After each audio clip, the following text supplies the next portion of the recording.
Hi, and welcome to Magic Numbers. This is episode number 133. But it's not a normal episode, it's a special episode because I'm joined by not one, not two, not three, but four guests. And we assembled the skeleton crew, and we're going to be talking about the Duskmourn draft archetype skeletons. We have Jason, Ryan, Springbok 7, and Tresio. And maybe in that order, can you tell a couple of words about yourselves? Jason. Apparently I'm Nico Eris. No. I play a lot. I play limited. I enjoy limited. I enjoy doing weird things in limited. I guess I play constructed, but that's not important today. So I'm just here to do weird things. To be fair, your constructed mostly looks like limited decks. That went terribly wrong. Somehow they worked. Ryan? Yeah, hi. I'm excited to be here. I also play limited, and then I play constructed when I have to. I've just been like a long time limited grinder, and now on Sanctum preparing for Worlds with Jason, and excited to dive really deep in this format. So yeah, can you tell how you got to Worlds? I got second at Arena Championship 5. That was MKM draft, which was one of my favorite formats this year, and I think Duskmourn is looking like a banger as well. So I'm excited. Was it your favorite before or after the arena? Before. Okay, I was telling people it was a banger. Okay, that's fair. I did 3 on my pod though. Springbok? Hi, I'm Springbok. I draft a lot on Arena. I love drafting, and I like also doing weird things. So excited to see what other people in drafting. Let's share specify. what I have. In drafting, you like doing weird things in draft? Yeah, mostly. There we go. I like drafting blue and green cards. And last we have Tresio. Hi everyone. I'm a strictly limited player in many different ways, but I actually began as one of Circovitz's patrons and helped out a little bit with the last Archetype Skeletons podcast, and then did not get kicked out or told no this time. So I did some work on some slides, and I'm excited to join you here. Yeah, to be fair, the amount of work Tresio did on the slides definitely guarantees him a spot next time as well. So welcome to the skeleton crew. Okay. And if you're confused what skeletons are, this is the moment that you probably should be listening carefully. It's a very simple concept. Instead of doing a set review like regular set reviews going card by card, we choose a slightly different approach. We build decks. And those decks have to follow certain rules. These rules are very flexible, and as you will probably see, not all of them follow them completely, but reasonable assumptions are you put like between 0 and 2 rares and mythics without duplication, around 0 to 8 uncommons, probably should be upgraded to 10 with the play boosters, and to fill up the deck with commons, and then you can have maximum 2 of each. Again, very loosely defined in some decks, and in others maybe more adhered to. And then we fill it in with basic lands, some non-basic lands. And we try to build a coherent deck in each color pair to try to showcase few things. There is no rule for that. Sometimes we build a deck that shows what we think the design team wants us to build in the color pair. Sometimes we build a deck to showcase that other things are possible in this particular color pair. And sometimes it's just pure madness. And we go completely off the script and try to build something totally weird, hoping that maybe 1 in 1,000 drafts in the actual format when it gets released is going to end up like that. So these are the skeletons. It's a very good exercise for you to do when you're preparing for the new format. We are using sealdeck.tech. They have a specialized way that you can have all the set in one place, and you can build decks sort of like you would build a sealed deck, and you can just drag the cards along and try to build something that you think might be a good deck. Very good way of getting used to the new cards, memorizing the art, figuring out what they do, and trying to find interactions. So I highly recommend it. And of course, big thank you to sealdeck.tech for enabling that tool for everyone based on the comments from the draft community. It's an amazing tool for building your sealed pools in general. So I would highly recommend it. Not paid. Yeah, just before you start accusing me of shilling. If I shill, I'll let you know. Every single time we do that, before we start moving to our decks, by the way, there are some changes in our structure from if you are the regular listener. We changed one thing, and I think it's for the best. But every single time we start with the stats on removal. I did a thread on Twitter about it, but here are the slides and the graphs. Basically, I tried to align the creature sizing of the format with how the damage removal will kill those creatures. So there is not really a dedicated X1 hate in this format. There is one sort of mini sweeper that gives every creature opponent controls -1/-1. But also there's not so many X1 creatures in this set. So Fear of the Lost Teeth is a 1-mana 1/1. When it dies, it can ping something for 1, and you gain 1 life. So that ping will kill 19% of the common creatures and around 12% of the uncommons and rare. So that's not much. Obviously, it will not kill anything super impactful as well. So that's probably why Wizards looks like they're slowly weaning off those deal 1 damage kind of spells, because they just don't put enough targets for them. Especially in the set where Manifest Dread makes 2/2s, the X1s look like maybe not the best thing to be having in your deck. But of course, that means that if you play an X1, you know that opponent is going to either block it somehow, and if blocking is not easy, they would have to use a removal that could target a bigger creature in order to kill it. Then we have the 2 damage spells. An example here is Winter's Intervention. Is it Intervention?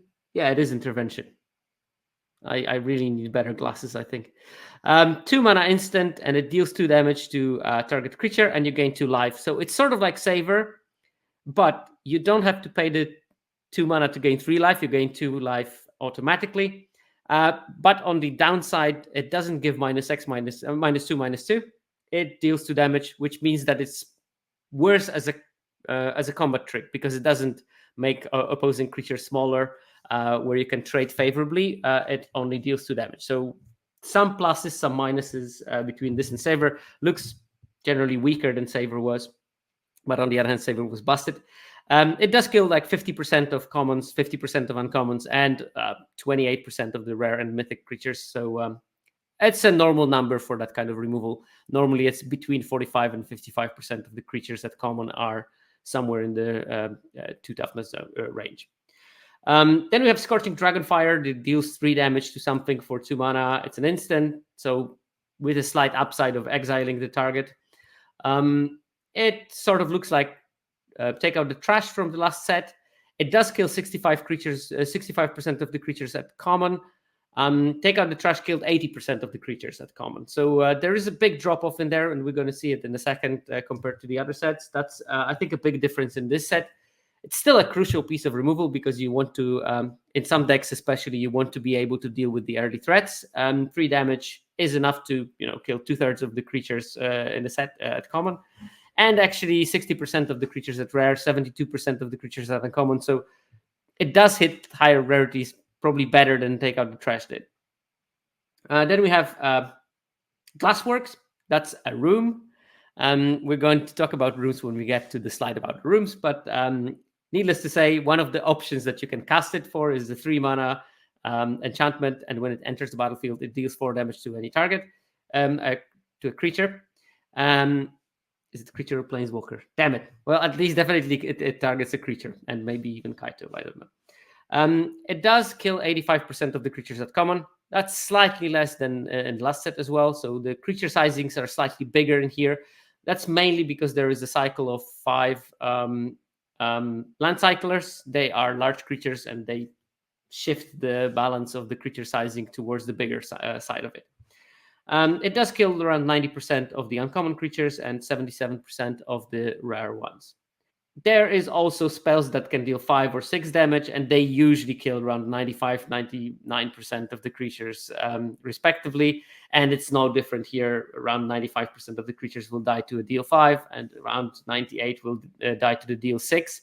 I think WotC is pushing a bit for more of those 6 damage spells in red just to make sure that red will have sort of unconditional removal. Like red always is limited by the fact that it only has damage-based removal, and it can become a problem for it if there are larger creatures in the format, because red decks on their own, for example, like red-blue, will not have good ways of dealing with larger creatures, and WotC is trying to put something that usually at a very overpriced rate will be able to deal with those.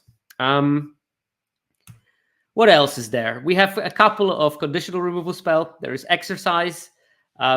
That's 2 mana sorcery, exile target artifact, enchantment, or creature with power 4 or greater. And when we only look at the creatures, that means 42% of the creatures at commons fulfill that condition, 40% of the creatures at uncommon fulfill that condition, and 51% of the creatures at rare and mythic fulfill that conditions, obviously because rare and mythic creatures are slightly bigger normally.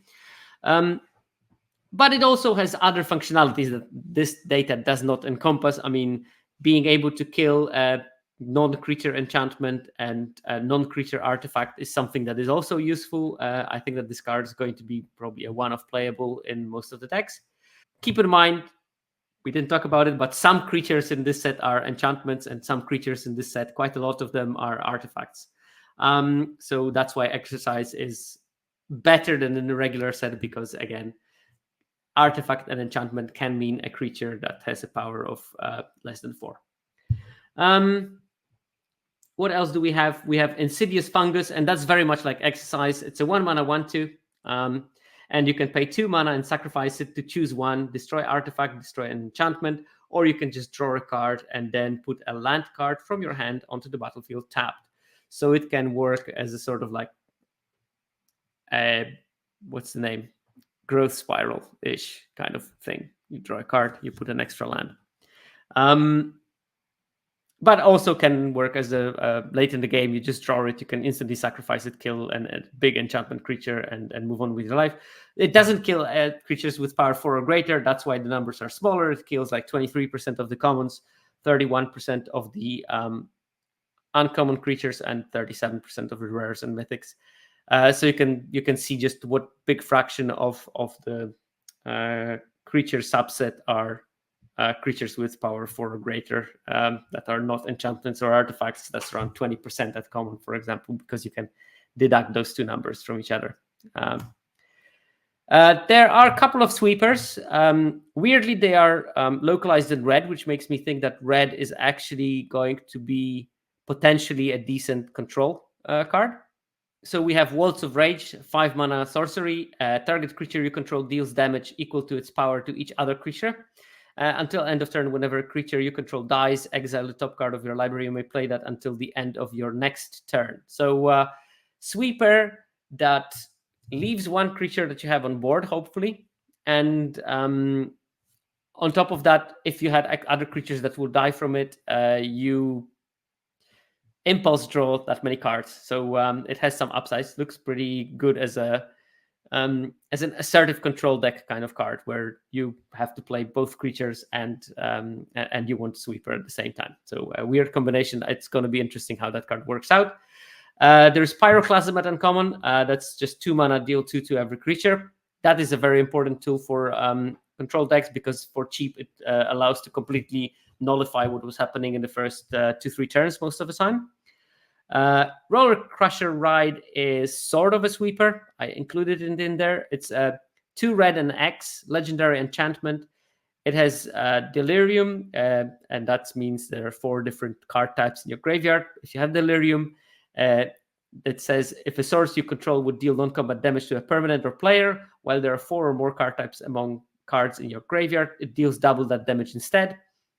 And then the ability, independent of the Delirium being there or not, says when the Roller Crusher Ride enters, it deals X damage to each of up to X target creatures. So if you cast it for 3, so for 6 mana, it will deal 3 damage to 3 target creatures, which looks pretty good and will be almost like a sweeper most of the time, I guess.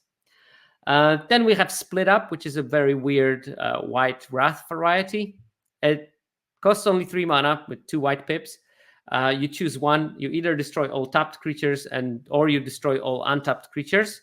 And I guess that the whole skill with that card is going to be engineering a situation where most of your creatures are either tapped or untapped, and most of your opponent's creatures will be the opposite. So plenty of possibility of outplaying your opponent. I'm probably going to sit this one out because I never managed to outplay anyone. But if you think that you can engineer that kind of a scenario, then probably that card is going to be pretty good. And obviously has constructed ramifications as a defensive thing, probably once the temporary lockdown is out of the format. And we have last one, Let's Play a Game, as a modal card for 4 mana, a sorcery. If you have Delirium, you can choose all the options, I guess, or 2 of the 3 options if you want. And one option is your creatures your opponents control get -1/-1 until end of turn. I don't think that is so great to choose that mode, but it's there. Other modes are each opponent discards 2 cards, and another mode is each opponent loses 3 life and you gain 3 life. I guess that if you have Delirium and you can choose all the modes, you will gonna get some value from that, and probably that's how people are going to be trying to play it. I don't know if that card looks that great to me, but I put it in there because it's a sweeper. And just last thing with the sizing, I told you that there were only 65% of creatures at common that are killed by a 3 damage spell. And this is the lowest number since Dominaria United. And by the way, in case you're wondering, I did include the Manifest Dread creatures in that statistics. I didn't take the Manifest Dread tokens that are made by other creatures, but I did count every non-creature spell that made Manifest Dread as a 2/2, basically. So even with that taken into account, it kills only 65% of the creatures at common. Last couple of sets, Bloomburrow and MH3, those numbers were close to like 80%, which is a big difference. So I'm expecting that Scorching Dragonfire is still going to be a good card. Don't get me wrong. It's just not going to be as good as Take Out the Trash was in Bloomburrow, where it was by head and shoulders the best red common. Probably not going to be the same here. And also maybe worth noting that 85% of creatures killed by 4 damage spell is also on the low end of the spectrum. It's been lower than that in LCI and in MKM. By the way, an LCI that also had the Land Cyclers. But it's much lower than 95, around 95% that we had in OTJ, MH3, and Bloomburrow. So a big drop for that. So the 4 damage is not what it used to be in the olden days of Bloomburrow. That's it for the removal update, and we can move to the description of the set mechanics. And I don't know who wants to take the chat about rooms in Bloomburrow. I can talk about rooms. I am a fan of rooms, certainly. Well, you are in one, so we guessed it. Indeed, I'm in the room. It has walls and such. It's great. It might even have 2 sides that I can spend lots and lots of mana on, getting 2 cards for 1. Wow. There are at least 2 cards in this room, certainly. But anyways, rooms are a new mechanic in Duskmourn. They are an enchantment type. They are a split card type. And unlike most split cards, they are permanents. So like, they look like, a split card where you get to choose one half to play. But with the rooms, how they work is when you cast them, you choose one of the halves, and it enters as like that half unlocked, and you get that effect immediately. So basically, each door, I believe, is the technical term.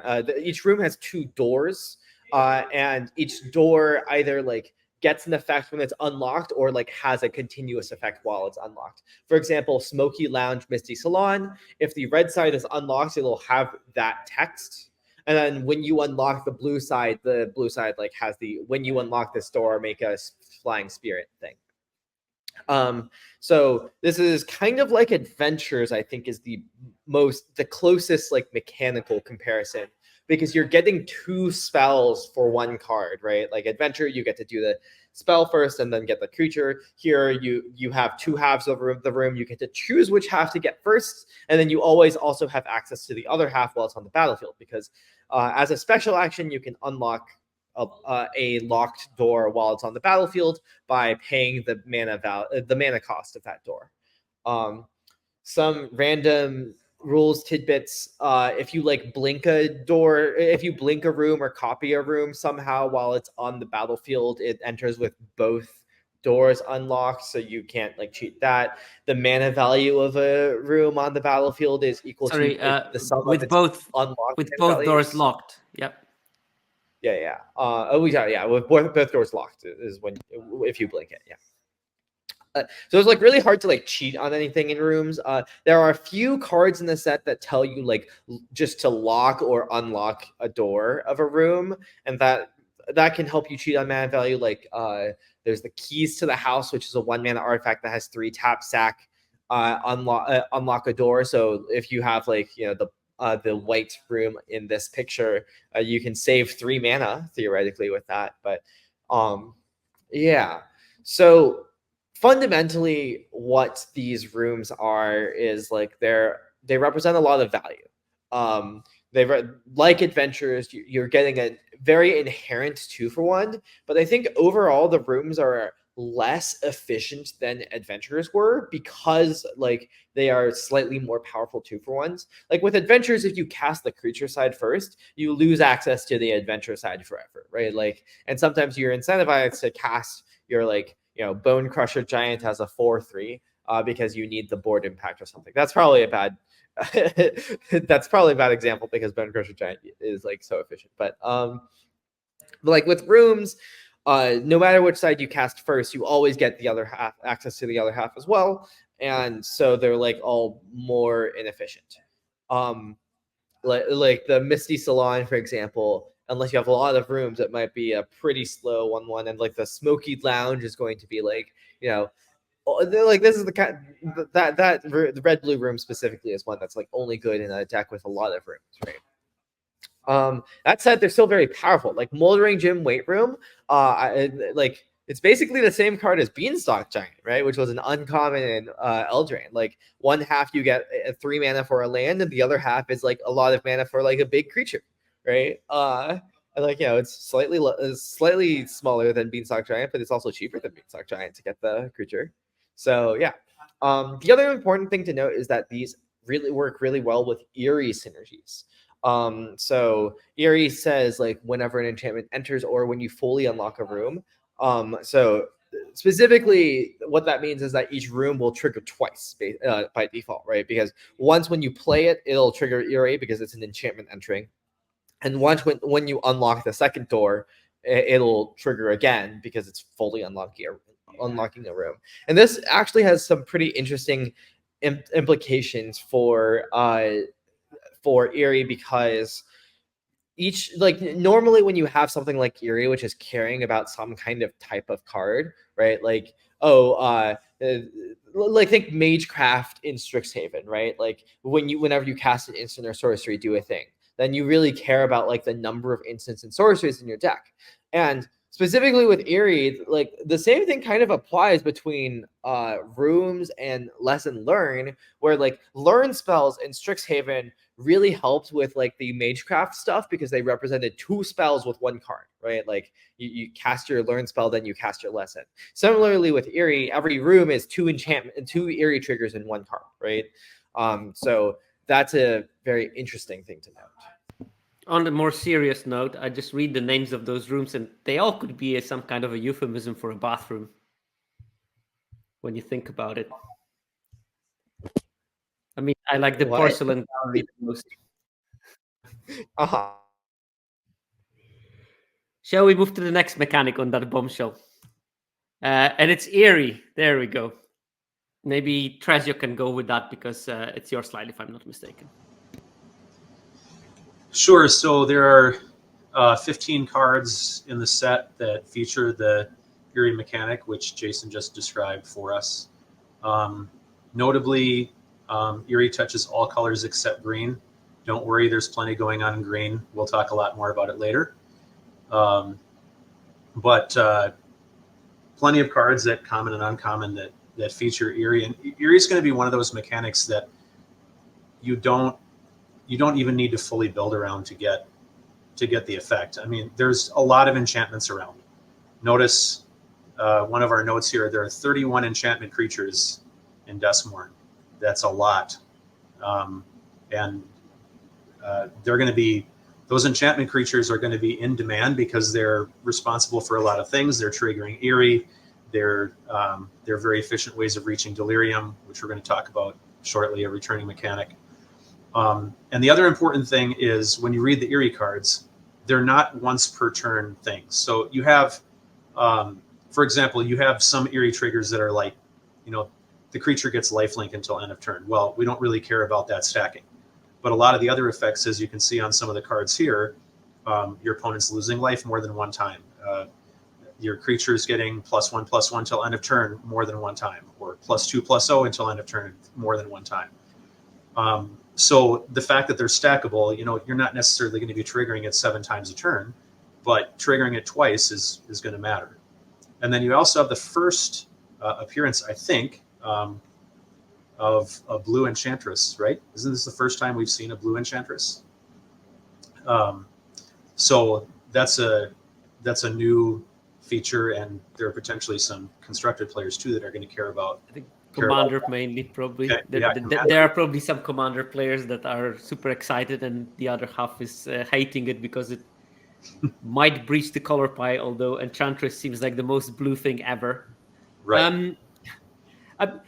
To keep it real, some of the triggers are not going to be so great multiple times. There is a creature that gets lifelink and that only can trigger once. There is the Infernal Phantom, where I think timing of it is important. So you only can trigger the Eerie before combat, because after combat it doesn't matter that much, I guess. So there's going to be, not all of those creatures are universally, the more times it triggers during a turn, the better. There are some instant ways of making enchantments as well, so that's maybe something to keep an eye out on. There is the 4-mana draw spell that makes a 1/1 Glimmer creature, which is an enchantment. So don't feel safe that your opponent cannot trigger the Eerie trigger on your turn. I think that may be something to be added. Anything else that you want to add, someone? There's also the Black Flash 3/2 that is an enchantment, so blue and black have ways to do it at instant speed. Exactly. Okay.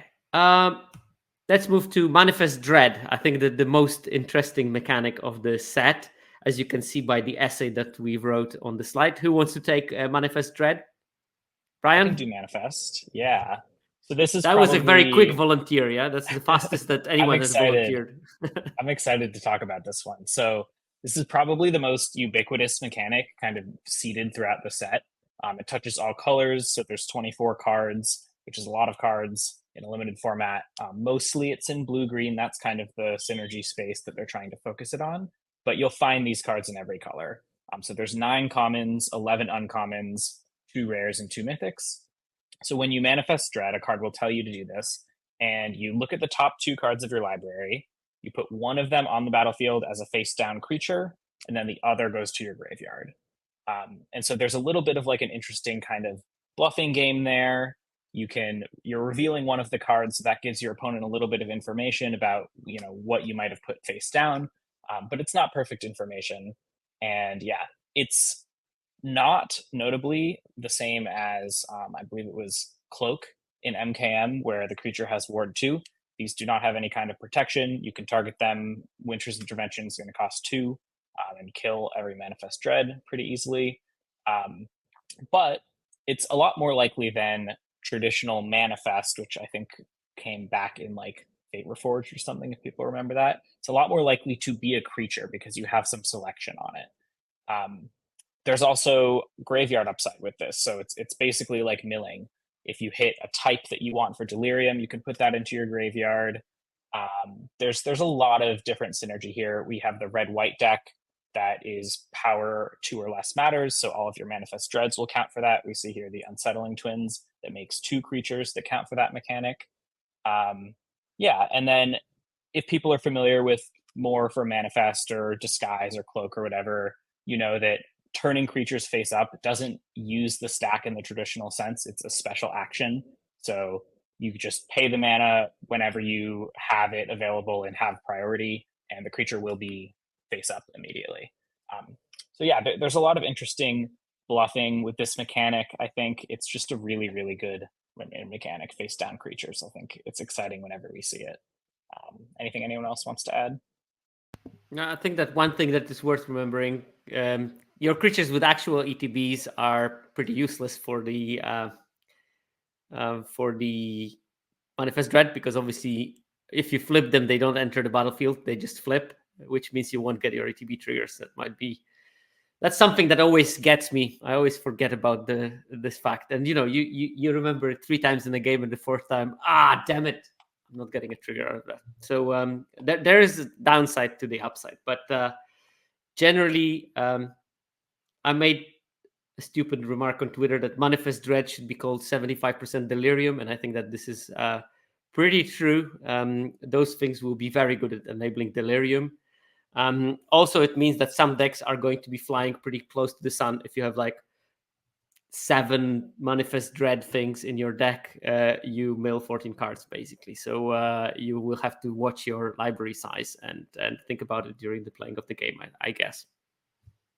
You can also use there's also this meme card that just does what it says, Manifest Dread. You can also use it to cheat like casting additional casting costs. I think there's only it's not that good to cheat the additional casting costs on like the big reanimate cards, but you can use it to cheat the casting cost on the Oculus, which is like a 3 mana 5/5 flying that makes you exile 6 cards to cast it. There is also a 3 mana 5/4 Trampler that needs to tap 2 extra lands or creatures when it ETBs, but with Manifest Dread, you can just flip it for 3, and you get a 5/4 Trampler. There's also some interesting interaction with bounce here. So like if you Manifest Dread face down a spell or a land, like a non-creature, and it gets bounced, then it's just in your hand as whatever it was. So that certainly is an interaction to take note of. I don't know if there are any effects that let you bounce your own things, but most of them actually do let you bounce your own things in this set. So that's definitely something that will be usable. Okay, this is going to be, I think, set defining mechanic, but hopefully we covered most of it. And now if I'm in the right thing, okay, Delirium. Who wants to talk about Delirium? Okay, Springbok, your turn to shine. All right, so this one's Delirium, returning mechanic from the Innistrad sets. So there's 20 cards that have Delirium, all in Jund, BRG. So if there's 4 commons, 9 uncommons, 6 rares, and 1 mythic, the roller coaster ride. So it turns on when 4+ card types are in your graveyard, which can happen with less than 4 cards if some of your cards have multiple types. Like if you have an artifact creature, that'll count for two types right there. So only 8 Duskmourn cards allow self-mill and only 2 at common. So you're really going to want to use like enchantment creatures, Manifest Dread cards. Like the card Manifest Dread basically puts like 2 cards into your yard already. So if you hit an artifact creature and you have the sorcery, you're already 3/4 of the way there with just 2 cards, like off that 1 card. And then you can also use like sacrifice effects, and Terramorphic Expanse at common. It's going to be another easy way to get a land into your graveyard. Then you also have Surveil to, chunk some more cards in as well. And so there's 2 cards that care about having additional types beyond just the 4 you need to get to Delirium. Brood Spinner and Omnivorous Flytrap, which are Brood Spinner is an uncommon and Omnivorous Flytrap is a rare. So you don't have too much of an incentive to care about that if you don't have exactly those 2 cards. Winter also does care, just for what it's worth. That's true. But it's pretty minor. This is a very fun mechanic, and I'm really looking forward to kind of trying to figure out how to do this like as efficiently and quickly as possible. So normally at every skeleton set review, we're going to be optimistic about something, and I don't know. Last time, what I think in OTJ we just assumed that we're going to always have like 3 mercenaries on the board or something. this set, do we just assume that we always have Delirium? That just happens on turn 4 automatically. There's no limits to what you get, and Delirium just exists on turn 4 every single time you play a game, doesn't it? I think if you build your deck in such a way that you can like go Terramorphic Expanse on turn 1, Manifest Dread on turn 2, you can pretty much get there pretty reliably, I would imagine, right? I think so, yeah, but it's still an optimistic scenario there. But don't know exactly. I don't have a good vision of how easy it is going to be to enable Delirium.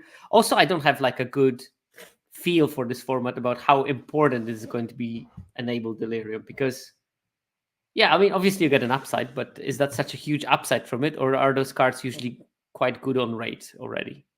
Well, I mean, one interesting thing in this set is that Wizards has made a decided effort to have cards that are favoring aggro Delirium and cards that are favoring control Delirium. I mean, we're going to see that when we see red, green, and black, green in particular later in the skeletons. But the fact that some attention has been given to that is very interesting, because normally Delirium, like any other graveyard effect, where your graveyard stacking effect is often leaning more control, because the longer the game goes, the more cards you're going to have in your graveyard. But it's going to be interesting to see how much their efforts have led towards still being able to play a faster game in some archetypes.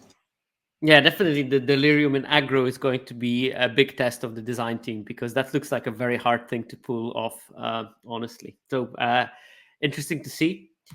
Another mechanic we have, survival, and maybe Ryan can talk about it, because I know that he's going to be also covering our survival deck. Yeah, so survival is kind of one of these mechanics that is sort of a limited fundamentals kind of thing. Basically, when you do something that you do in many limited games, you get a little bit of a reward. So for survival, your creature needs to be tapped at the beginning of your second main phase. Normally, what this would mean is you attacked and it wasn't blocked and it lived, or I guess if it was blocked and it lived, that would still work. But then sometimes there will be cards that let you tap your creatures that they've kind of put into the set for synergy purposes. This works with vehicles, for example. But yeah, there's some interesting stuff going on here. Triggering at the beginning of your second main phase is a little bit unintuitive. You have to remember to do it after combat if you're playing in paper, but you don't necessarily have to attack. Yeah, white-green is where this is mainly focused. So 2 commons, 8 uncommons, and 3 rares. And survival incentivizes your opponent to block. So combat tricks get a little bit better here. Anything that lets your creature survive combat. And vehicles also are a way to do this. So there's 2 vehicles at rare in white-green. You've got the hover ship and the head shredder, I believe it's called. And those can tap your survivors essentially for free. You can crew them and tap your creature, and you get little rewards. And then, yeah, someone put also here, Norin in red lets you... Does it actually let you can, whenever a creature becomes blocked, you can exile it and then play that card from exile this turn? I'm pretty sure someone works. I'm pretty sure someone put it in because when you scry for survival... Oh, Swift Survivalist. It appears despite not having survival, because Survivalist has survival. And it's a weird thing that Survivalist does not have a survival. I think that this is the pun in here. One thing that Norin actually works with is if you have Norin and you have like a bunch of different, like 2 or 3 different survivors that all like are facing down a big blocker, you can attack all of them into the big blocker. Norin saves the one that's blocked, and then like your others trigger survival. That's true. That's true. That will come up non-zero amount of the time, I guess. But yeah, it's mainly a white-green mechanic, and mainly like not one of the core mechanics, I would say, of the set. It's kind of a small other thing that's going on. Yeah, it's also like it's really heavy slanted on the higher rarity, so that makes me a bit more skeptical about finding a lane to the green-white survival deck, because you really are too dependent on the little. Yeah. There are also other things that enable it apart from the vehicles. There is the 3 mana creature I mentioned that requires you to tap 2 creatures to cast it. That's one thing of getting your stuff tapped. There are the Orphans of the Wheat. Do not mistake those with Children of the Corn. Completely different entities that allow you to tap creatures to make it bigger in attack.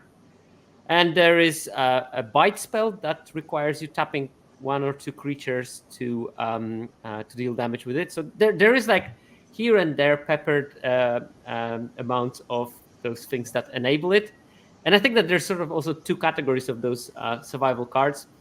I noticed that some of them are like clearly skewing aggro snowbally mechanic. I like the cheerleader. You just need to survive it 1 time and it becomes a flyer, which is a great way of upgrading your creature. Storyteller puts counters every time, so you want to use it as much as possible. But there's also things that search for lands or the gaining of the life. That's more like a grinding mechanic that you might be using slightly more controlling than aggressively. You know, another interesting thing about this, about the survival and wanting creatures to be tapped, is that interestingly in Duskmourn there are about half as many creatures with vigilance as in most other recent sets. Normally there's around 18 to 20, but in Duskmourn there are exactly 9. So there's some things going on there with wizards too, like encouraging things to turn sideways, so be aware of that too. Yeah, I guess that was mainly vigilant creatures are in white and green, so obviously putting survival removes the incentive of putting vigilance creature in those colors. But yeah.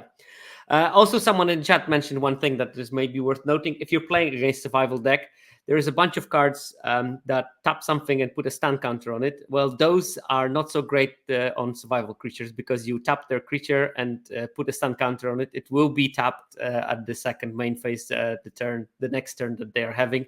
So be careful when playing the stun counters on opposing creatures, not to give them like some valuable trigger for free, if you can avoid it. Right, shall we move to the next one? And it's Impending. Very, very key mechanic. You will know when it hits you. But okay, I can take that one because we probably don't need to spend too much on it. It's present on exactly 5 mythic creatures. They are all pretty busted. And it's basically the same as Suspend, but slightly different. So Impending, it's an alternative cost. It's cheaper than the cost of the card. So for example, we have Overlord of the Boiler Bilges, costs 6 mana. Its Impending cost is 4 mana. And it has Impending 4. When you cast it for the Impending cost, this creature enters the battlefield, but not as a creature, just as an enchantment. Which means you still get the ETB effect of it. And the ETB effect of it is it deals 4 damage to any target. So you got a 4 mana spell that deals 4 damage to any target. And then every end step, you remove 1 Impending counter. After you remove the last one, it turns into a creature.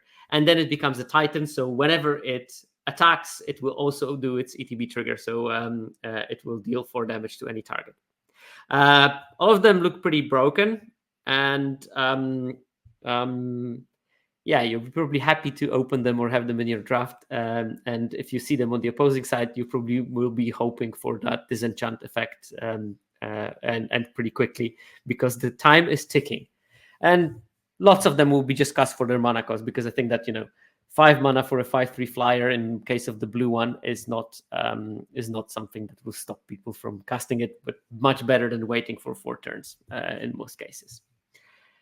So yeah, there it is. Fixing, and I'm going to leave fixing to Jason because that's what we do.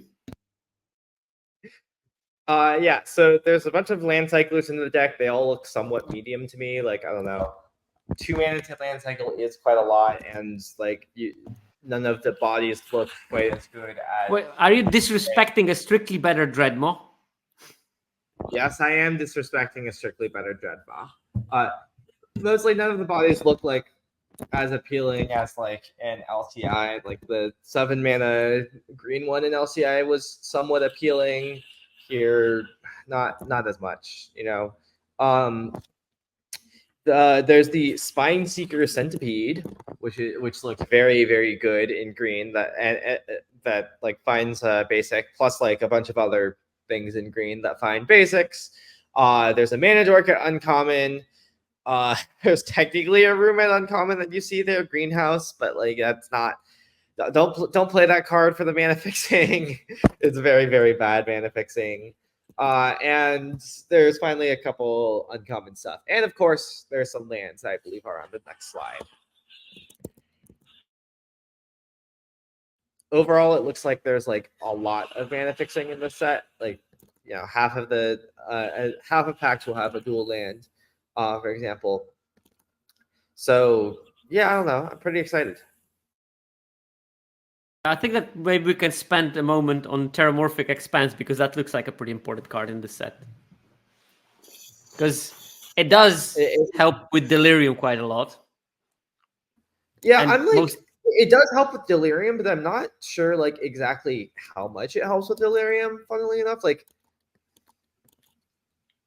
it definitely helps. It's just like I'm sure you can make Delirium without it, basically. I think land is very easy to find with the Manifest Dread. I think that's something that we're going to learn in the first week. That you Manifest Dread twice, you're almost guaranteed to put a land in your graveyard. Yeah, exactly. Also, a note on the dual lands: they are commons, but they are not really commons. Because they are in 50% of the packs, you will on average see 1.2 copies of each of the dual lands per draft pod. Normal commons, you see 2.25 times per draft pod. So they are almost twice as rare as a normal common is. So they're closer to the uncommon in terms of their rarity. So don't get fooled by the rarity symbol. These are probably you should consider them as uncommons in terms of how often you will see them. So if you see one that is on color with you and you think that fixing might be something that you're interested, you probably snatch them, because the chance of seeing a second one is not that high. And Valgavott's Lair, that's an interesting one. It is a rare. It has hexproof and it's an enchantment. So that, of course, will help you with all the Eerie triggers for 0 mana. I mean, 1 mana technically, because it comes into play tapped. What else do we have? That's, I think, it for the fixing. What do you think about how splashy is this format going to be? And that maybe will be I think that this will be like an average splashiness amount of format. Like, there will definitely be a meaningful amount of splashing, but like, also it's not going to be like every single deck is 5-color nonsense or whatever, right? Like, I think there will be 2-color decks definitely, but like there will also be like the possibility of playing 5 colors, and there's also the possibility. Like, I don't know, it's just an average amount of splashing. Yeah, I'm a bit skeptical about splashing, mainly because I think next slide we're going to look at the signpost uncommons. Lots of them look like they are hard to splash because they cost 2 mana, most of them. Also, there's not so much. Usually, the 5-color deck is benefiting from the fact that lots of multicolor cards are going to wheel because no one is interested in them. But here you will have mainly those 2-drops and not so many rares at multicolor, and monocolored cards will get snatched late. So you won't get those late rewards for being in the 5-color deck that you sometimes get. I do think, though, that there is potentially a 5-color rooms deck, because rooms are in every color and they live out of synergies between themselves, and there is some green rooms that allow you to splash. So having rooms allows you also to have more colors of rooms, and I'm pretty sure that Jason is going to tell us about it when we talk about the rooms deck somehow. Okay, golden commons. Someone wants to take that topic? Maybe Springbok now. So there's 20 golden commons. There's 2 for each color pair. 12 of them are 2 mana value. So that's quite a bit. There's no common gold cards this set. Most color pairs have 1 creature and 1 non-creature, except for Azorius, Dimir, and Rakdos. And all those are... Actually, no, Rakdos has a non-creature. But Azorius and Dimir are both creatures. So the green touching ones and a couple of higher CMC ones could be more splashable due to the abundance of fixing. And the tendency in the play booster has been that the uncommons are much better than the commons, but not all that is gold glitters. And there's definitely some splashable ones, like Midnight Mayhem could be splashable. Brood Spinner is quite strong as well, even later. And same with the Bookworm. Even though they're 2 mana cards, like they're strong enough that they're worth, if you drawing them late, and in my opinion, casting them. Yeah, it still remains for me to be seen how much, because not only those cards are 2 mana, 2 colors, so not natural for splashing, but also some of them are highly synergistic. So I think it remains to be seen exactly how well can you fit in something with that stronger synergy. But yeah. Definitely, I like the trend of making the signpost 2 mana because it makes them, well, most of the time better cards because you need to fill in your mana curve at 2. So it will naturally promote players to put more 2-drops in their decks. And also it stops quite a lot of the 5-color madness. If you want to make a 2-color set, you probably want to go that lane and as a designer to limit that. And I think that this set was designed to be pretty much 2-color set, maybe 3. Here we come to the description of each archetype, and we have decided to change the structure. Jason had a great idea, again, that instead of what we did before is talking through all the 10 color combinations and then going to skeletons and doing it all over again, we're going to talk about each 2-color combination, and then one of us is going to show their skeleton so we can have that fresh in your head, what we were talking about each color combination. There were multiple authors of those slides, so they are slightly differently laid out, and maybe you have a slightly different vibe, but that's the advantage of having a stream with 5 people. You get 5 different styles of how you think about color combinations. So who will talk about the Azorius? We had it planned, but of course I don't remember. That's me. Oh, there we go. Floor is yours. So in the title of each of these slides, what you see in quotes is what Wizard says that the format is about. And like Sirkovitz mentioned earlier, we may or may not talk about it in that way. So a lot of what we show in these first slides is going to be, okay, here are the cards that are kind of doing the thing. In this case, you have a bunch of enchantment enablers, things that make enchantments cheaper along that top row, or things that help you cast them, or in some cases, in blue, help you unlock rooms, which is also, as Jason mentioned earlier, enabling Eerie. And then you have payoffs, lots of the whenever an enchantment enters, things that have Eerie in them. There are some payoffs also that are simply due to how many enchantments are in play and things like that. There's ethereal armor, which is buffs based on enchantments and gives a creature first strike and things like that. But so Wizard says Eerie tempo. One of the things you'll notice if you start playing around with blue-white in this set is there's a lot of different directions that it can go. It actually gave me reminders of this is what you were talking about earlier, Ryan, about some interesting directions in a couple of the color pairs. It reminded me a lot of LCI, actually, where there were some very distinctly different directions that blue-white could go. Some very control-y directions and some more aggro directions. You can see with Eerie tempo that Wizards is imagining that this will be more of a kind of tempo aggro-y build. But you'll also see if you look at any of our archetypes later, there were many different skeletons built by the people here in this room.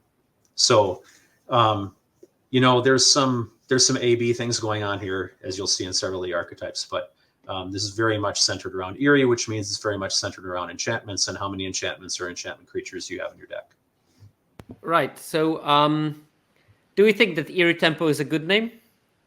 I mean, I think that there certainly is an Eerie tempo deck in there.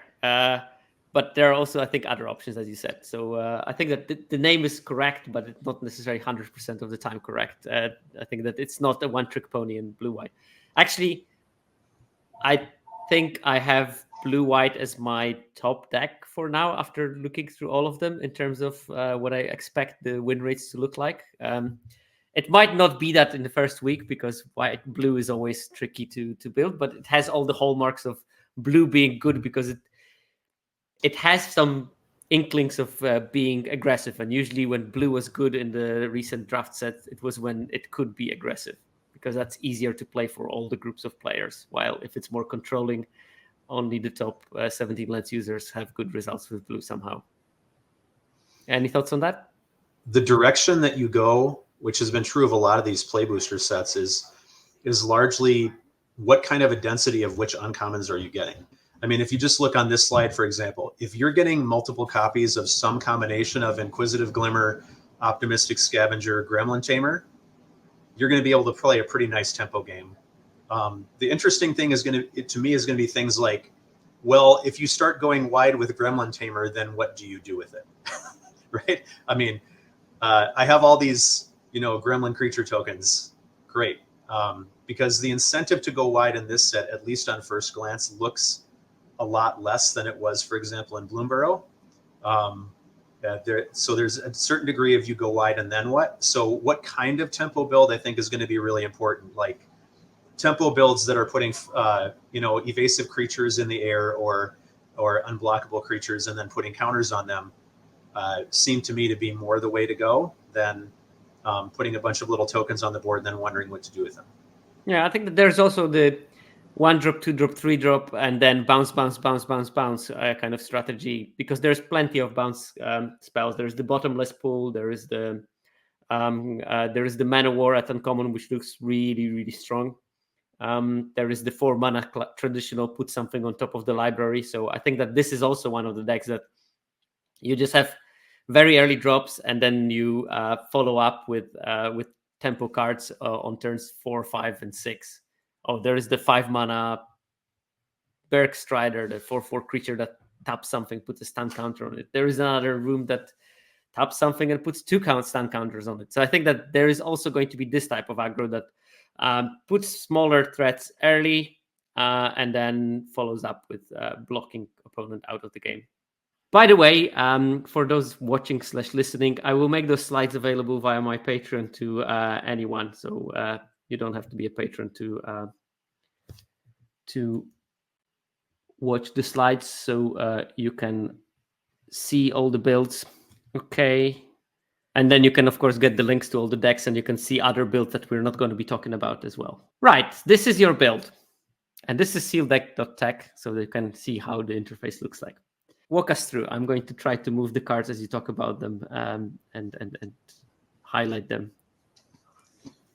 Yeah, so I mean, you can see in some of those cards that I was talking about. We have the restriction in our skeletons that you're putting in a maximum of 8 uncommons and no more than 1 of any uncommon. I mean, ultimately, if I was going after this build, I would want multiple copies of Optimistic Scavenger, Gremlin Tamer, Inquisitive Glimmer if I could, and probably the Scavenger and the Glimmer I'm the most interested in, because making enchantments very cheap. This build is very enchantment heavy, and then making multiple counters each turn. Think like Circo's favorite builder's talent from last format, right? But the big thing that this is built around is the idea that my removal is enchantment based and trapped in the screen, which I think that's going to be kind of a contested card in this format, being the common enchantment pacifism. But you can also see the couple of rooms here. I think a real key is that when you're going after some kind of a tempo build and you're going to include things like rooms, they better be cheap. And they better accomplish something on the board right away. So we're creating 1/1s, or we're putting counters on a couple of things. And you can see, because the cost difference is only 1 mana between the 2 sides of the room, gives you a lot of flexibility, whether you're using this on turn 2 because you happen to not get a 2-drop, or using it on 3 because you did get a 2-drop and you want to even only use 1 of the counter abilities. I've got an Enter the Enigma in here. That's kind of a push through your last big creature at the end and make it evasive, unblockable. And then Glimmer Burst, I think, is a really important card, giving you gas, but also creating an enchantment and also adding a creature to the board at instant speed, I think is really that's important. Obviously it makes a 1/1, but that 1/1 is a Glimmer, which is an enchantment on top of being a creature, and then you draw 2 cards. That also, like, you didn't put it in there, but that also opens you to some kind of a draw goal kind of play, where you pass the turn and you might have a counter spell and Glimmer Burst in your hand, and you can choose whether there's something you want to counter or you prefer to have 2 cards. Right. You also, I noticed, have the Ghostly Key Bearer. Any particular reason for that one? Yeah. So first of all, it's an evasive creature. It's good at carrying counters, but also because it's unlocking a door and you're only playing a couple of rooms, if you're unlocking those rooms and then you're adding counters during combat, or you're adding, the other half of the room is creating an enchantment just for free, post combat, and you're just continuing to build to the board.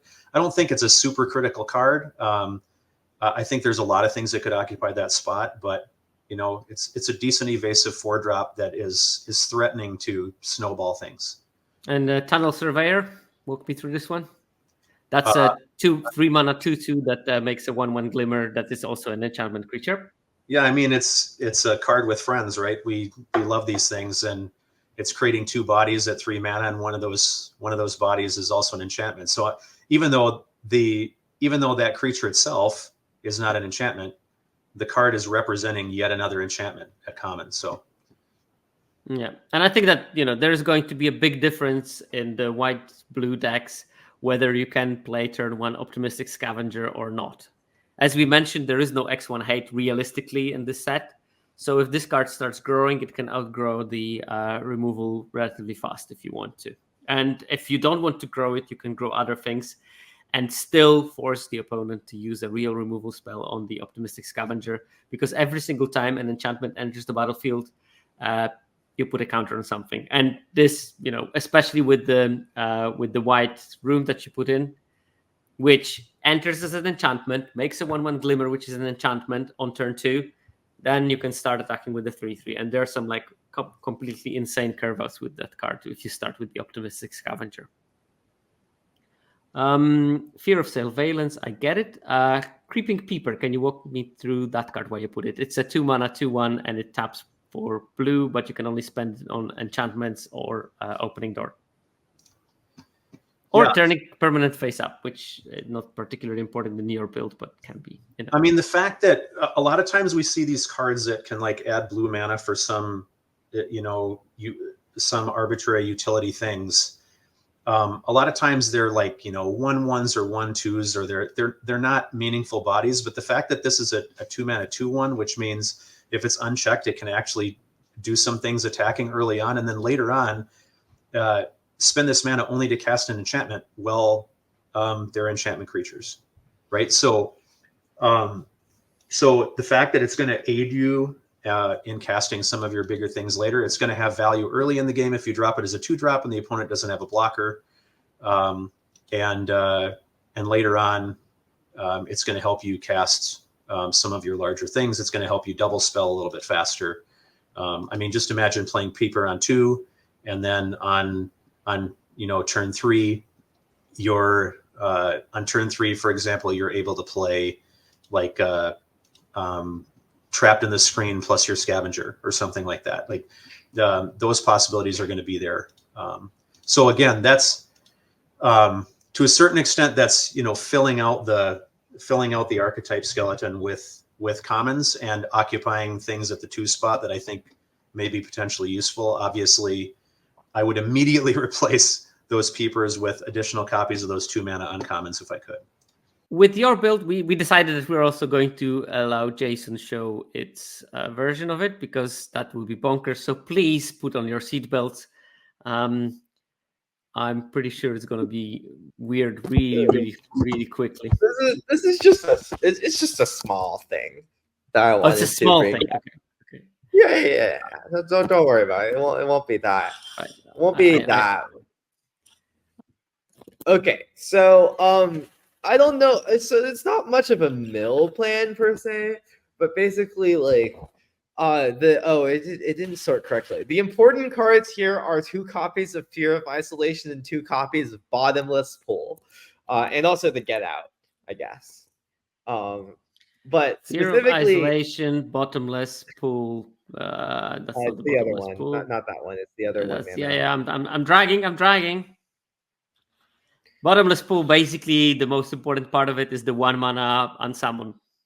Yeah. So specifically, I was thinking you can loop these cards. You can cast Fear of Isolation, returning a Bottomless Pool to your hand, and then cast Bottomless Pool, returning a Fear of Isolation to your hand. And this triggers a lot of Eerie. What if we I don't know, every 3 mana, 1 blue trigger Eerie twice, Maybe that's an engine that can like mill our opponent out with Skull Crab, or like make a lot of gremlins with Gremlin Tamer. I don't know.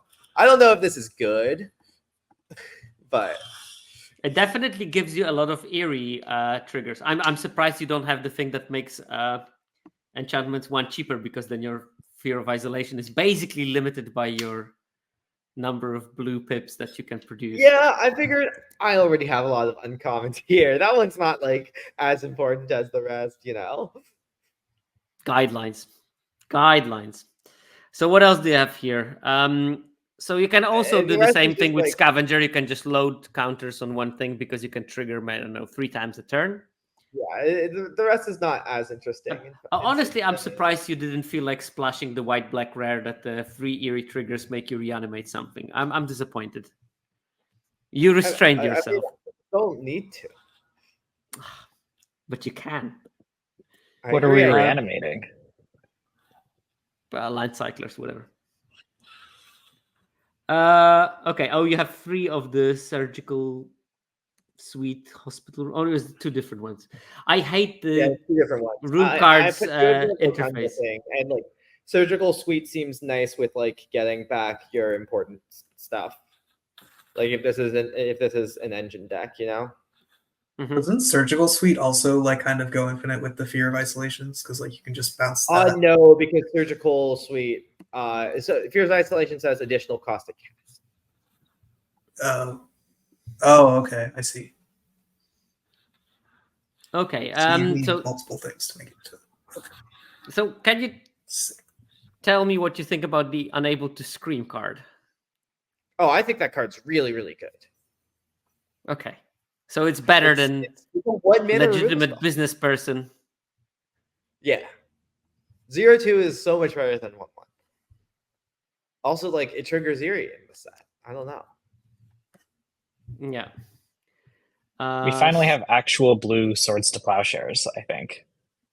If you don't care about attacking on the ground. Or I guess it's still swords if you're attacking on the ground. Yeah. Well, bind the monster. I mean, I think we had that, but there was the thing in Thrones of Eldraine that gave -X/-O, and that sort of was pretty good in that set, if I remember correctly. Any other cards that I'm interested in here? Okay, this, we all had it. Vanish from Sight, obviously the card that is always low-key good in every set, especially when blue is good. And because blue looks like it might be good in this set, probably don't sleep on that card. It's a pretty solid common removal. Yeah, I think that's what we have. Let's move on to the next skeleton. So the next deck is Reanimator, and we decided that Ryan is going to talk about that one. Yeah. So the thing going on here is pretty simple. It's a classic Magic archetype, but not one that you see show up in Limited that often, and we'll kind of get into maybe why that is. But Reanimator. So you're putting big fatties into your yard, and then you're casting a spell that gets them back. A+B, in theory. That's why the comment here says ideally. Really, this is not totally an A+B synergy thing. It's kind of, in most cases, an A+B+C. You need a fatty in your hand, a way to get it into the yard, and a reanimation spell. But there are some ways to do that A+B, the fatty plus getting it into your yard in one card in the land cyclers that we have at common. So I think this is one of the sets where they've really tried to make Reanimator work as well as it possibly can in Limited. There's still some kind of structural inconsistencies there, just because creating an A+B+C synergy in Limited is very difficult. But yeah, we see there's like a ton of cards that are really clearly trying to make this work. So you've got some really big payoffs. The Vile Mutilator at uncommon, which is 5 black, so 7 mana, which is a lot, but you're hoping to try to cheat that if you can. And as well, you have to sacrifice a creature to cast it. But again, if you reanimate it, then you don't have to pay that cost. You've got the Shroud Stomper, I believe it's called, which is totally for white-black alone. 7 mana again, but cheating on it is really good. Gives you value when it enters. And then you have some ways to discard stuff from your hand. There's also Manifest Dread, obviously, which is kind of doing the same thing of getting stuff into your yard. Fanatic of the Harrowing, both players discard. It's like a solid card on rate. And then Possessed Goat. Possessed Goat, which lets you just discard a card to give it some counters, turn it into like a real creature, and then you use that card to, get it back. And then importantly, obviously, for this strategy, you need the actual reanimation spells, otherwise it doesn't work at all. And they've seeded quite a few of these. I believe there's only one at common in white, Emerge from the Cocoon, which is 4 and a white for returning a creature and gaining 3 life. And then there's 3 at uncommon, all of which are in black, and one of them is the black-white signpost. So you have Valgavas Faithful, which is a black for a 1/1, 3 and a black, do a reanimation. Live or Die, which is a split card removal spell reanimation, a little bit more flexibility for 5 mana at instant speed, which is really nice. You can like ambush a blocker or ambush an attacker with a big blocker. And then there's Rite of the Moth, the signpost card, which is sort of our Unburial Rites equivalent, lets you reanimate something twice, although it can't be the same thing because it gets a finality counter, which is important to note for that one.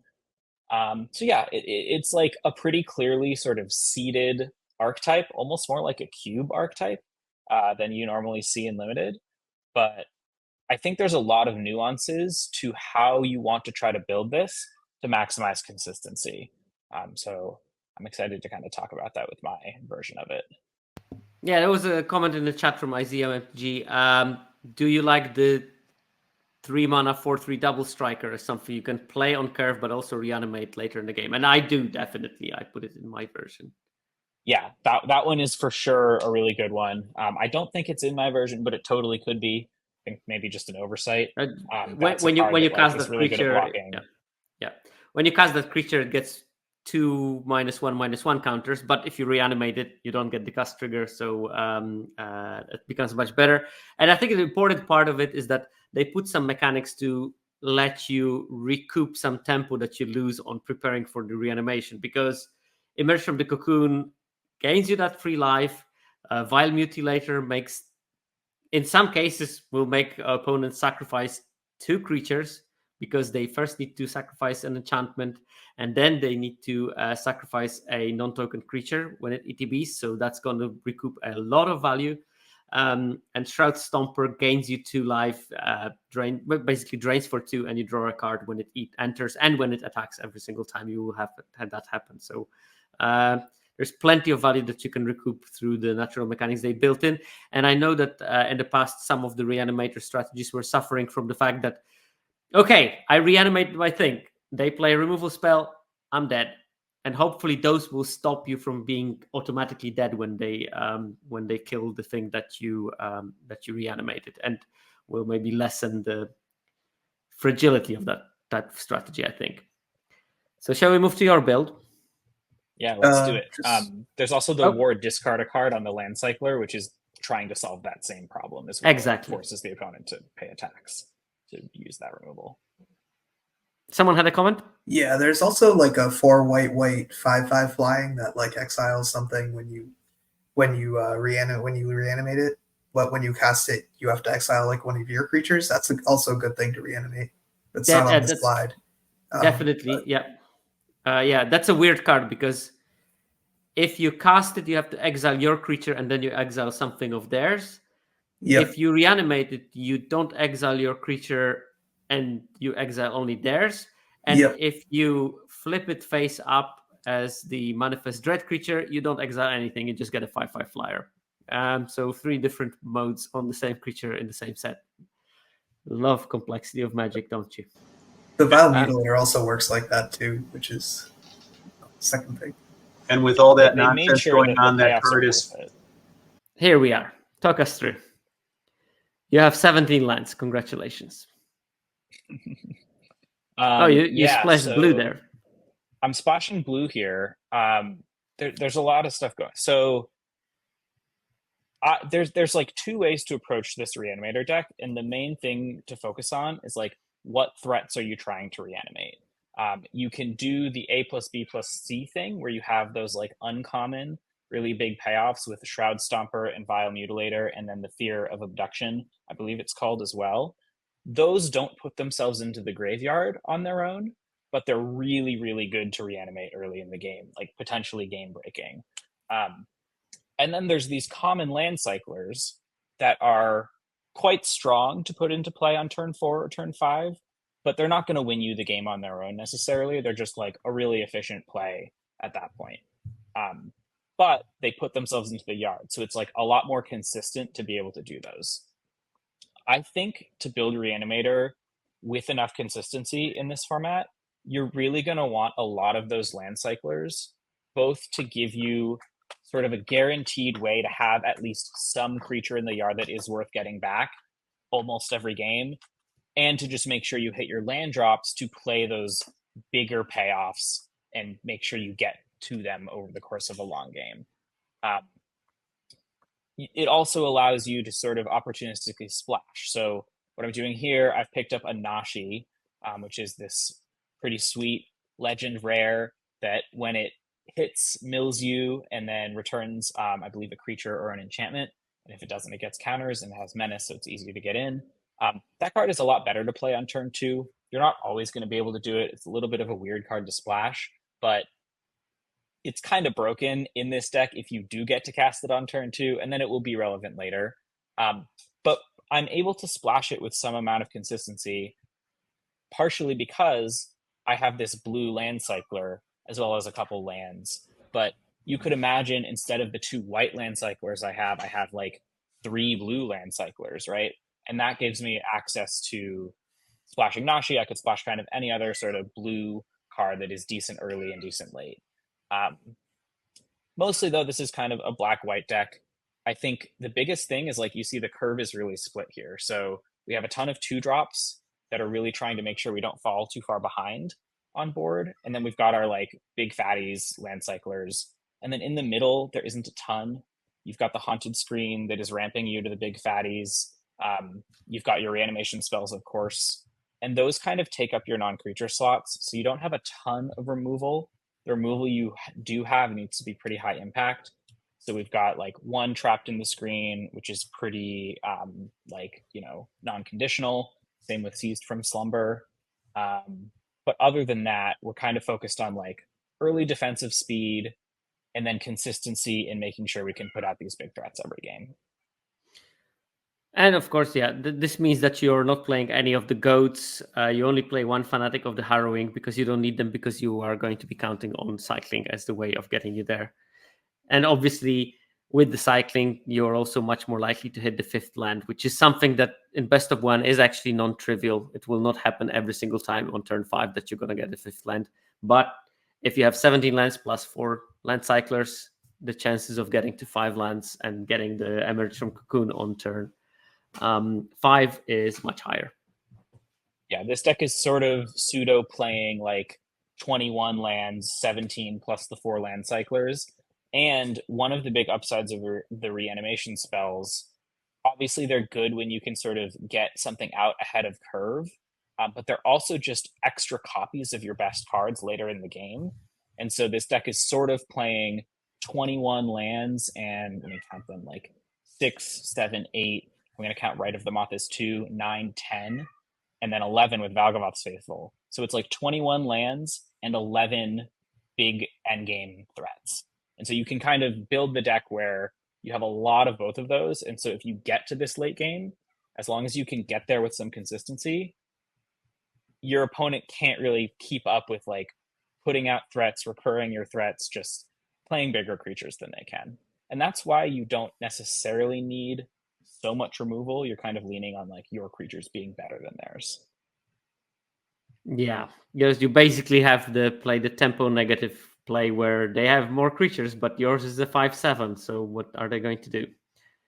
Right. I'm just going to drag all the payoffs in one pile.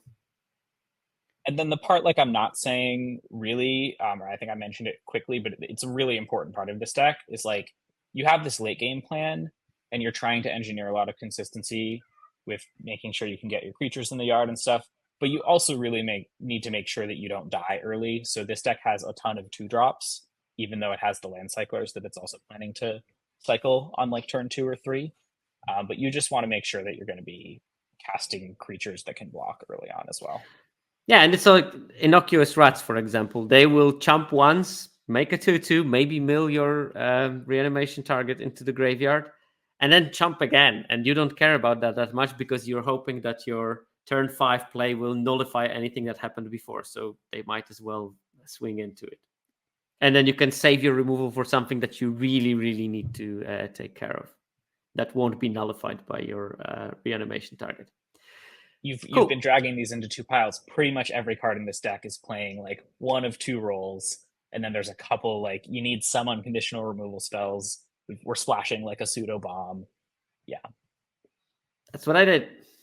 That's exactly what I did. Enablers plus making you survive and payoffs mixed together.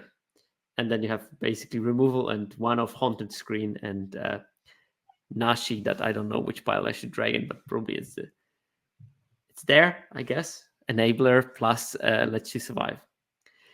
Cool beans. One last thing I just want to note, like, you should probably be willing, if you need more ways to get fatties into the yard, to play off-color land cyclers. You can splash with them, but you can also, if you really need to, just like play them as fatties that let you discard themselves. Yeah, and you know, once you have them, you might as well pick up some things that are useful for you in one way or another. Consider it as a possibility. Talk me through the room slide. So blue-red is nominally rooms, and like nominally, like, you have a bunch of rooms in blue-red. So notably, every single color has 1 room at uncommon, 1 room at uncommon, except that blue-red also has both blue and red have 2 rooms at common, and there's 1 gold room, 1 gold blue-red room at uncommon. I think there's also an extra like blue-red room at rare or something. I'm not exactly sure how the rare distribution goes. But so nominally blue-red is rooms. It's all about rooms. And you have like Intruding Soul Rager as well, the blue-red creature signpost, which lets you sack rooms to draw cards, which is very nice. And there's various other things. But like, I'm glad that you don't even consider the damage. Yeah. I mean, like, I think that blue-red definitely does some like sacking rooms for tempo. But like, the thing is, like, blue-red, a lot of the rooms are for, like, it points a bit more towards tempo, because like red seems very aggressive this format. So like, I don't think blue-red is a great home for like just like getting like lots and lots of value with your rooms. I think it's a great home for like playing rooms that have effects and then like sacking them for value to like do things. Like, there's red stuff that sacks things because, you know, black-red is an archetype, and you can like put some of that in blue-red as well. And like, there just aren't really that many payoffs in blue-red for just having a lot of rooms, right? The payoffs are more in terms of like using these as pieces of cardboard. And you can see that with Soul Rager. There's like a removal spell at uncommon that like sacks things. I guess you can like maybe bounce them to hand with like Fear of Isolation, but like I would say that the room synergy in blue-red is like kind of minimal, and it's more about like, I don't know, blue and red just have some strong cards individually, you know. Mm-hmm. Shall I go to your skeleton? Yeah. Which I'm sure would be totally normal. This was actually pretty normal. Okay, good. Yeah, so I mean, this is just like a tempo-y, like, it has a bunch of like red aggressive. I guess this deck ended up leaning much more red than blue. Like, you have a lot of red aggressive stuff, and then you have like a bunch of rooms, I guess. But like, there isn't. The rooms are just here as like good cards, you know. Like, I think the like bounce plus curiosity room is just a good card. Obviously, like the 3-mana deal 4 and the 3-mana draw 2, I think are just good cards, and they're like pieces of cardboard you can play with cards like Fear of Isolation or Soul Rager or Boiler Bilge's Ripper. I have no idea how good that card is. Or like Diversion Specialist, sacks them for value. Like, you know, it's just blue-red good cards. And then, like, you know, having this sack package also lets you maybe play vengeful possession in order to steal and sack, but unclear. Mm-hmm. And you have like a bunch of removals. I'm actually surprised you played the Impossible Inferno. It like is a big removal spell. It like I think this deck isn't like, if the theory is that you're going to be like sacking runes for value, like probably they'll get into your graveyard somehow, you know. And then a bunch of 2-drops. You got apart from the Soul Rager, you got the Clockwork Percussionist. That's another thing that is good to sacrifice. When it dies, you basically impulse draw. Yeah, I think it's just a good card overall. Like, I don't know, at some point you attack with it and it like turns into a card. Like, they block it. A couple of Delirium things as well, like Hand That Feeds will have Delirium. Yeah, it's possible this deck isn't as good at enabling Delirium as I would like it to be, but like, I think there's like, I think the red Delirium stuff seems pretty strong, and like it doesn't seem that hard if I'm like sacking runes value. I have no idea. And despite being on the ground, you still play one Unable to Scream. I think the card's really good. Let's talk about the show's favorite card, MVS, Most Valuable Slayer. It is extremely valuable. I think so too. I had it as my top red common, because I remember very fondly Combat Professor, and I think it has the vibes of Combat Professor. That's a 4-mana 2/4, and then whenever you attack, not necessarily with the MVS, target creature you control gets +1/+0 and first strike until end of turn. So it will push a lot of damage. Hopefully. It's Combat Professor. I don't know. There is a 4/2 haste that has to be blocked. I think that might be a good combo as well. So you lean on the aggressive side of the rooms. That's basically almost a strictly aggressive deck. You think that there's a control version of it? I looked at like red stuff and I was like, a lot of these red cards look aggressive. As they do. I mean, keep in mind that red can also probably be quite defensive, because there's a bunch of, pyroclasms and other wrath kind of effects. So it probably can play both, I think. And I think that this is like a defining feature of that format so far for me when I look at the cards, that most of the decks, yes, I think that aggressive build is going to be more successful, but I can see the existence of a controlling version of the same deck using similar cards plus some specifically defensive ones. If we want a controlling version, my build is explicitly a sort of no room synergy blue-red control deck. No room synergy, no room for room. I mean, Nope. I assume that you have room. I think there's one room in there, but yeah. Sure, why not? Let's try to go for that, and then we can go for the second one, yeah. second Jason's thing, but no synergy control. Okay, yeah, that specifies it quite clearly. Yeah, so good news, everyone. We opened a Roller Crusher ride, which is probably one of the best cards in the set, I would assume. Bad news, though, rooms were not open. All of them got taken, except one. We got a Glassworks. But I think there's a lot of, just as Jason was saying, good cards in blue and red, and you can kind of build like a very fundamentals limited control deck. I actually want to credit this one to my roommate Maura, who drafted a deck pretty similar to this that I saw the other day, and I think it's quite strong. So you've just got like a bunch of spells, a Scorching Dragonfire, a Pyroclasm, Grab the Prize, which is nice to copy with our Cursed Recording. Fun rare here. Okay, let's focus on the Cursed Recording. What does it do? Because that card is weird. It basically makes you copy every spell that you do, but when you do it 7 times, you get pinged for 20. So you have 6 times. Most of the time in limited, you're not copying something 7 times, so it's sort of just like a once per turn. I mean, if you copied 6 instants or sorceries, you probably should win by that time.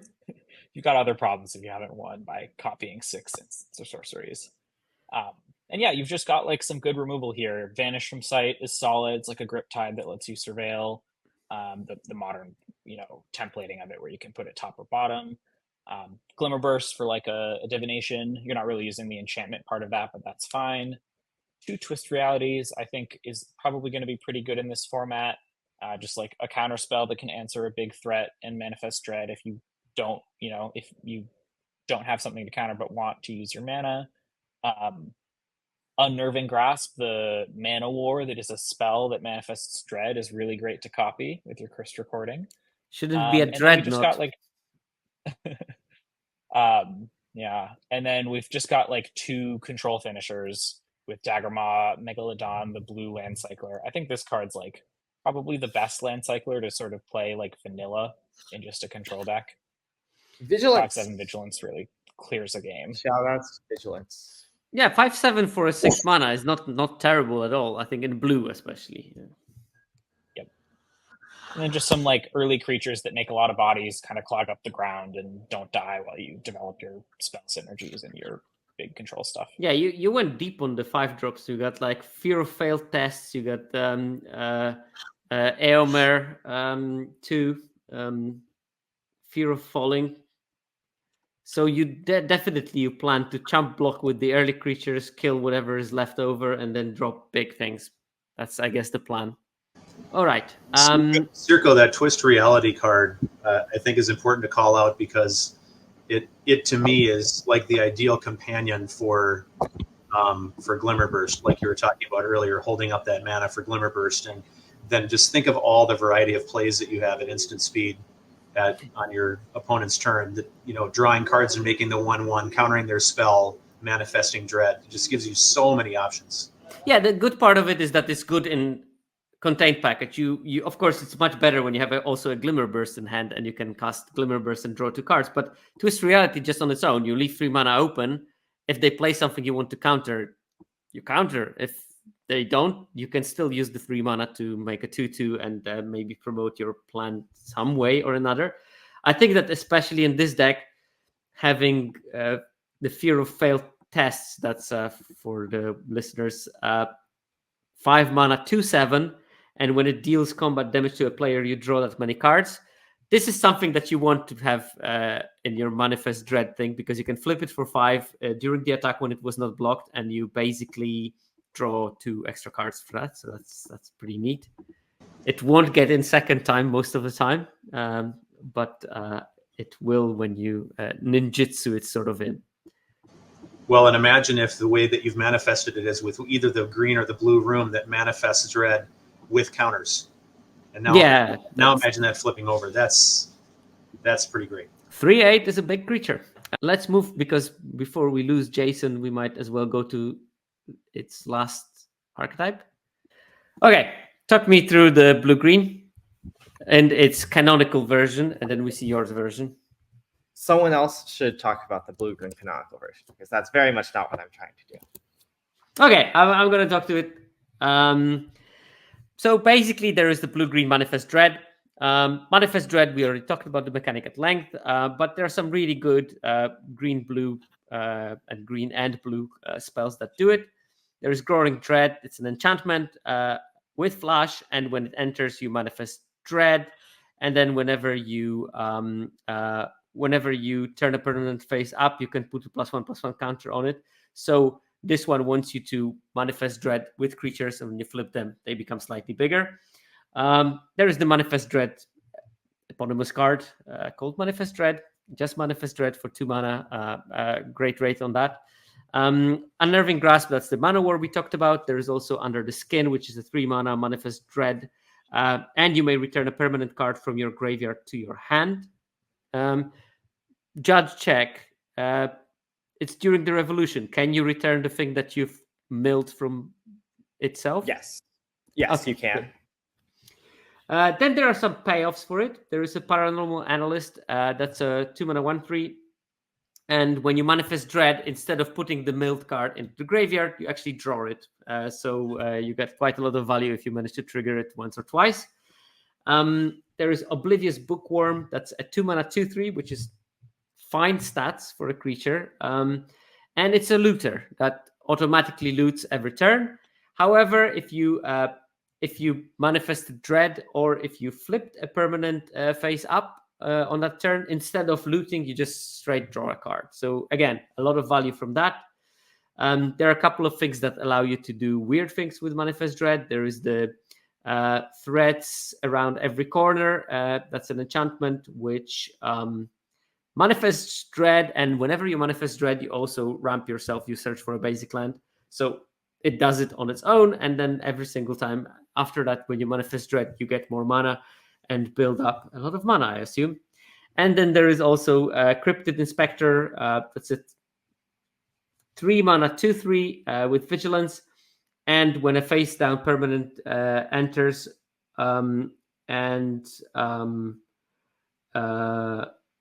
when you flip something face up, you put a +1/+1 counter on the Cryptid Inspector. So that's a way of I manifest dread and at the same time grow that creature to massive size. So there's like a couple of payoffs for that for doing that. And this is the canonical build. Probably you want some Delirium synergies with that, because when you manifest dread a lot, you get naturally Delirium. It can be aggressive because you can go very quickly dropping creatures and gaining value, but it has definitely a late game because you can ramp a lot, you can draw a lot of cards. So the riddle, I think, for this deck is what creatures do you put in it in order to flip them up? And there is maybe a couple of good targets we talked before, like the fear of failing a test, the 2/7, and probably a bunch of other things that you can flip. There is the 5/4 beastie that you can flip face up. When it dies, it manifests dread again. Again, this is probably the archetype that is flying a bit close to the sun in terms of being able to almost mill itself out. And I think that this should be addressed. There's a couple of cards that can shuffle cards from your graveyard to the library. So having said all of that, I want to see the beautiful soup. Let's go, Jason. Obviously red in your blue-green deck, because why would the very simple TLDR here is like I would like to, and I wrote this, I made a slide for this, but I guess we don't need to look at it. I would like to leverage blue-green as a place to play soup, specifically because green has a lot of fixing, which is good for this, and also green has a lot of defensive speed.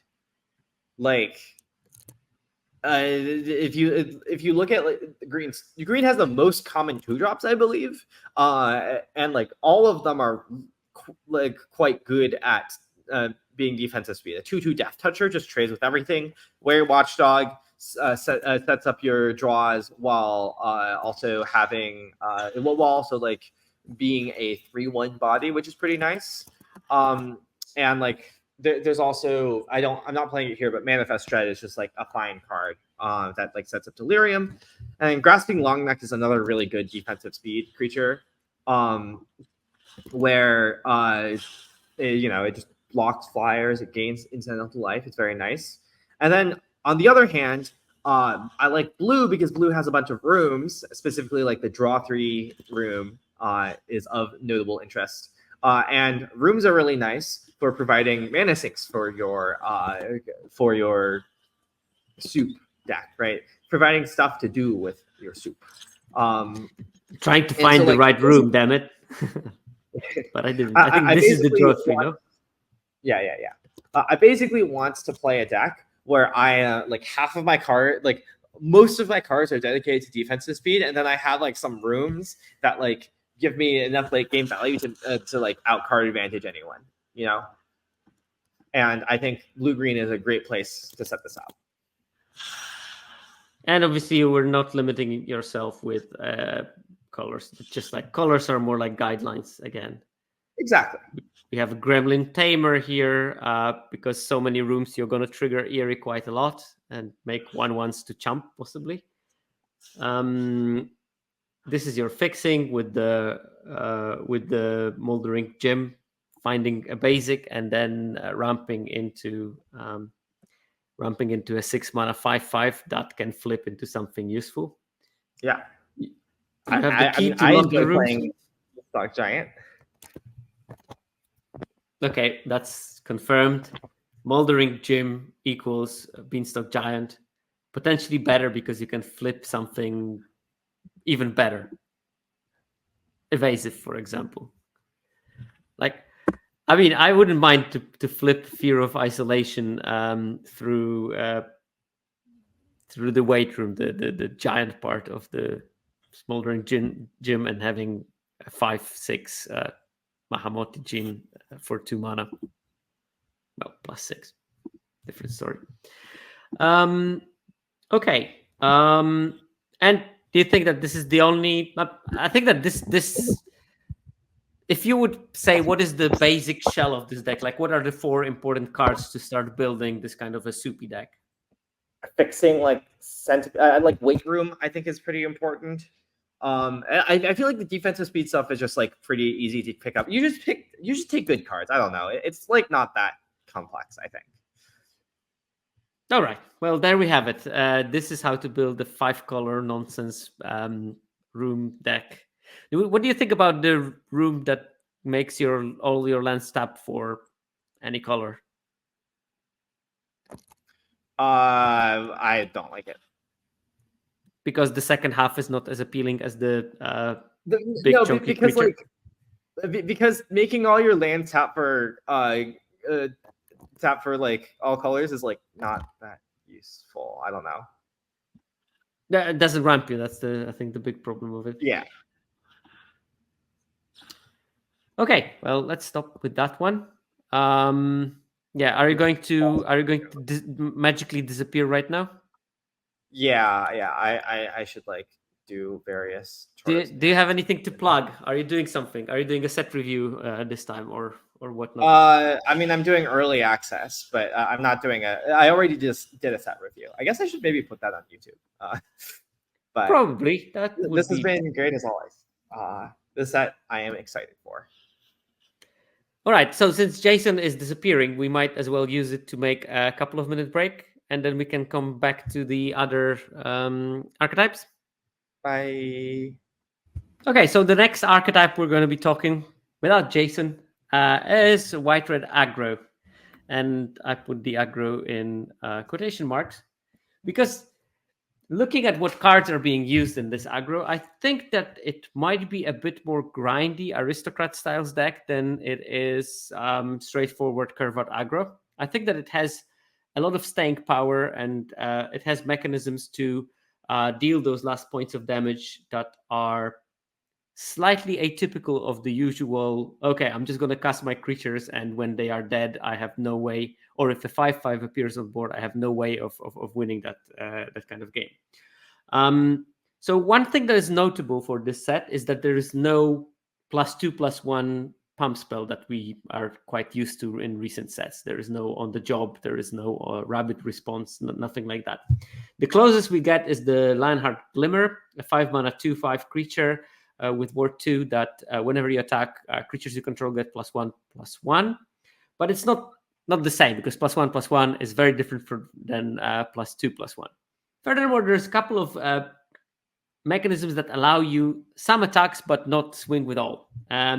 And most valuable Slayer is one of those cards. We discussed it earlier in Jason's build of the aggressive blue-red. There is the Rugged Playmate, which is a 2-mana 2/2, and for 1 and a tap, it gives target creature with power 2 or less unblockable until end of turn. There's also like a couple of those value cards that normally you don't see in those straightforward aggro decks. Like Splitskin Doll is a 2-mana 2/1, and when it enters, you draw a card, then you discard a card, unless you control another creature with power 2 or less, when you don't have to discard a card. So that's like a good catch-up mechanism on a card draw. This is an uncommon, but I'm guessing you're going to get some of them if you're in the open lane for that one. And things like Acrobatic Cheerleader, when they connect once, they get flying, and there's a lot of more grind capacity through that because you get some evasion. And again, I don't think it's like a straightforward attack with all. You will have to plan your games to deal all the damage, and it's going to be, probably like first 10 damage you can do on the straight up aggro strategy, but you will have to craft the last 10 damage, and there are, I think, tools that enable you to do that. And there is Arabella, Abandoned Doll, the Signpost Uncommon, which I think is a really good one-card plan on how to achieve it. Whenever you attack with it, it drains for X, where X is the number of creatures you control with power 2 or less. It does count itself, so it will always drain for 1 when it attacks. And I'm envisioning the games where you drop your opponent to 12, attack with Arabella, drain for 5, and then you have to find somewhere the rest of the damage. Okay. Any other comments on the white-red that you have?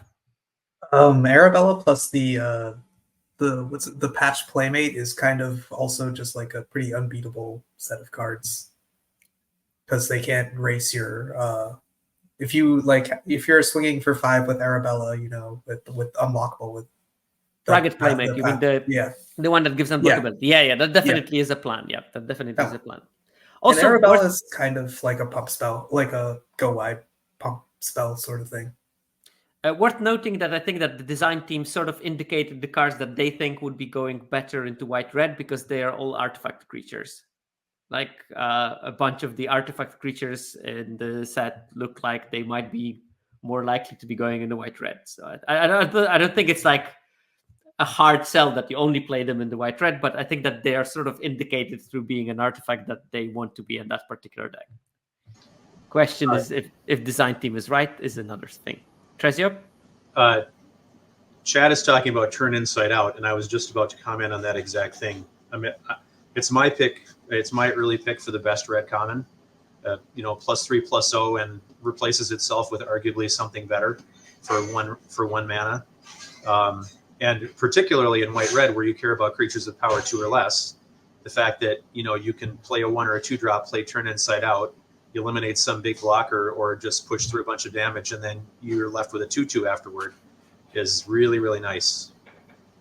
Yeah, the 1 mana part of it. Obviously, the replacing itself is a bit tricky because you do have to lose both the turn inside out and a creature, and the +3 damage does not go through. So, but of course, will be situations when you cast it on an unblocked creature and you do a ton of damage. So, yeah, definitely that one. Yeah, I mean, a really viable curve is you play the 1 mana percussionist with haste on turn 1, and then and then on turn 2 you play the combat trick to eliminate their probably bigger blocker.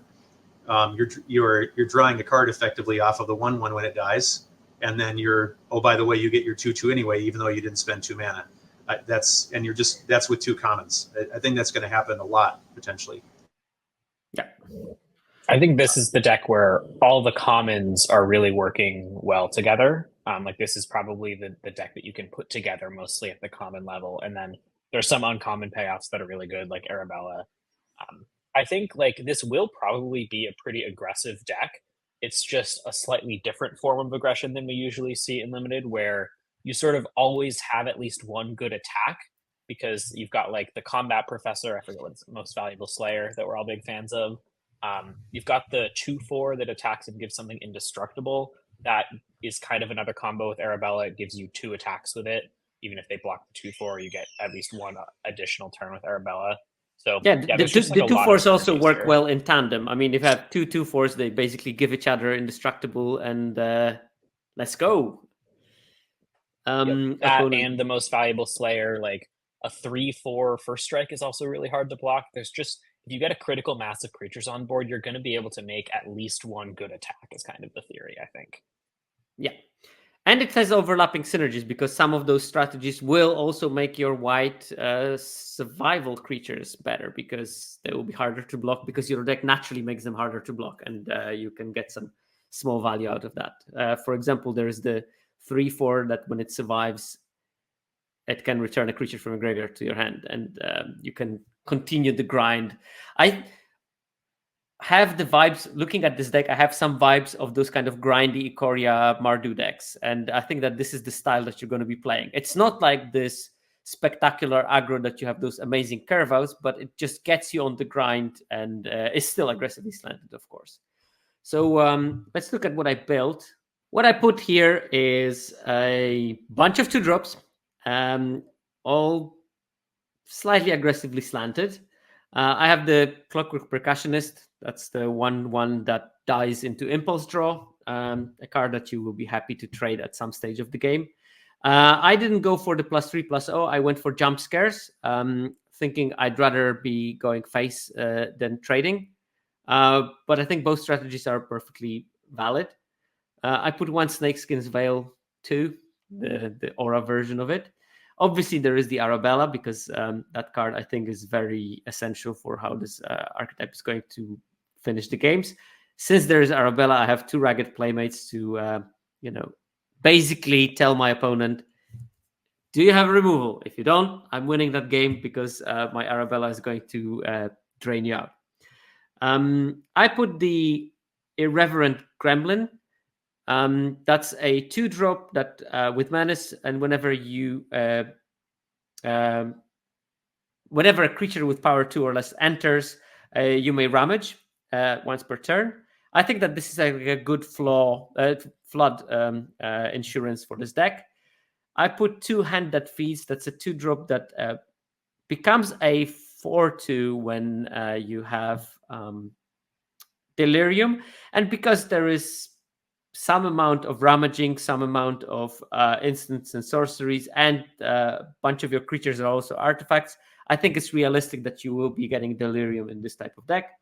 There's the Splitskin Doll, 2 Acrobatic Cheerleaders. That's the survival creatures that get flying when they survive 1 combat, so they become a 2/2 flyer. I have a mini combo in there. So first thing, this is a card I am going to be modestly high on in those white-red decks. That's Attack in the Box, 3 mana, 2/4 artifact creature, and when it attacks, you may have it get +4/+0 until end of turn, and if you do, you sacrifice it at the end of the beginning, at the beginning of your next end step. So it's basically like a 1-shot 6 attack. That opponent is sort of not priced into blocking if they don't have like a throwaway creature on board. So hopefully you attack with it, activate it, and they will have a choice. Do I block it and lose a real creature to this thing? Or do I let it in and risk getting 6 damage? And of course, with Jump Scare, you can just make it fly and swing for 8. That's another option that you have. It's also a great target, Circo, for that Turn Inside Out. No, for the card that makes a creature power 2 or less unblockable until end of turn. And indeed it does. And my combo is the Jolly Balloon Man, a rare from the set, a rare in Boros colors, which is sort of like Reflection of Kikijiki, but with haste. 3 mana for a 1/4. For 1 and a tap, you can create a token that is a copy of another target creature you control, except it's a 1/1 red balloon with flying and haste. So if I play Attack in the Box on turn 3 and the Jolly Balloon Man on turn 4, activate it, copy the Attack in the Box, it becomes a 1/1 balloon. I attack with it, I trigger it, I swing for 5, and it's a sort of like a mini combo. But of course, the Jolly Balloon Man can copy multiple creatures, and copying them is going to be pretty good in every single case. Then I have like some top end. I put 1 Friendly Ghost. That's a 2/4 flyer, and it enters. Target creature gets +2/+4. I don't know if that's the best card. I think that maybe the 3 mana 2/4 that can give Indestructible is a better card for this particular deck, because by making it a +2/+4, it's not a creature with power 2 or less anymore. So you lose something. 2 Most Valuable Slayers, because I think that this is the key top end for that deck at common. I also have like Lionheart Glimmer and Eomer / Razor King Horde Caller, the 5 mana 4/4 haste. Whenever you attack, create a 1/1 red gremlin creature token.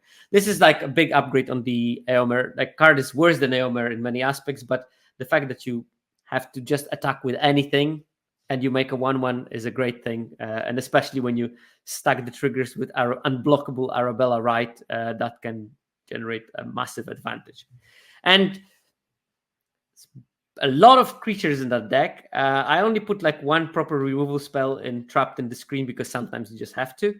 And I put a room, and that is a room that can return a 3-drop from your graveyard to the battlefield, and also can produce the sort of 4 mana enchantment version of Luminarch Aspirant. And of course, there is the Midnight Mayhem, which is the 4-mana make 3/1/1 gremlins, and you can swing. Also, mini synergy. Those gremlins get lifelink and menace until end of turn, but also all your gremlins get menace and lifelink until end of turn. So Irreverent Gremlin gets lifelink on top of everything if I cast it when it's on board. So that's like a neat addition.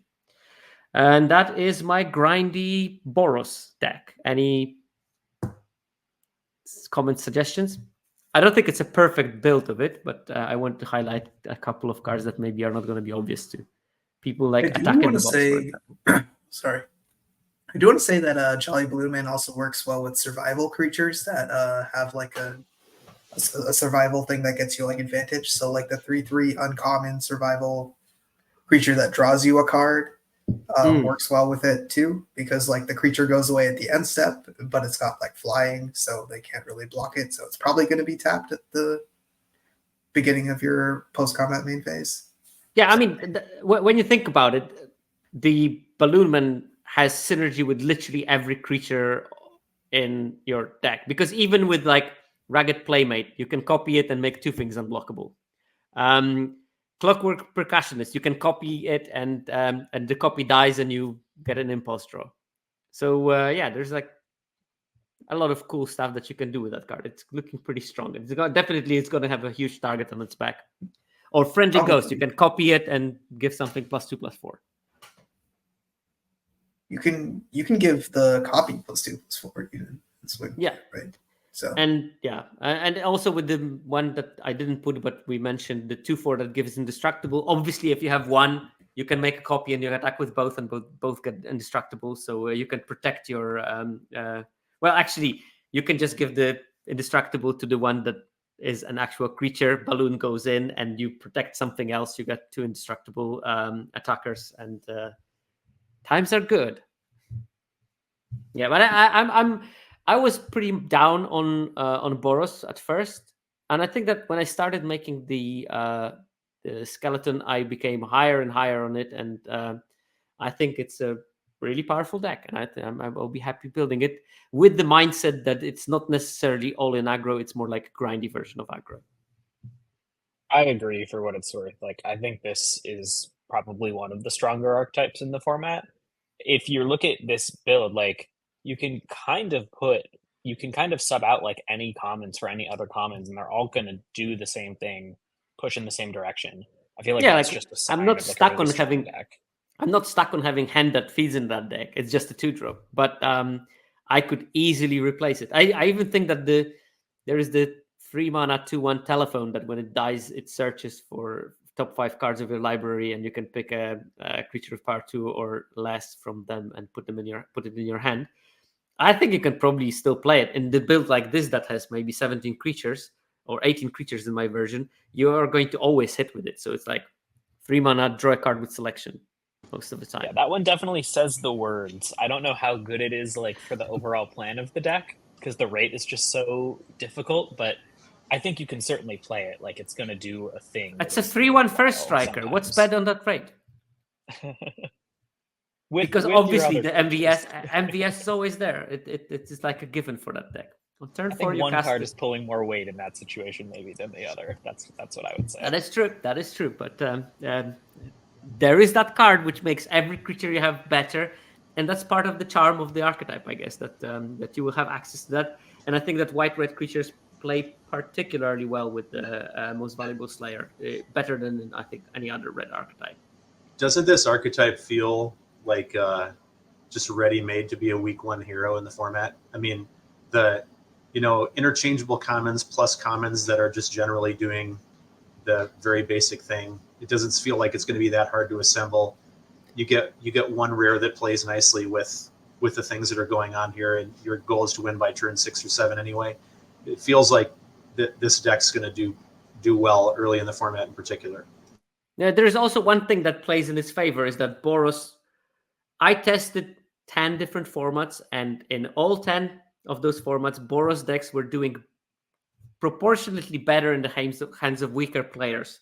So Boros always has a bonus in the win rates through that it's more intuitive for either beginner players or lower win rate players comparably. So when you normalize the win rate of those players to 50%, while Demir has the complete opposite, and it always does better in the hands of the top win rate players when you account for the differences in the win rate.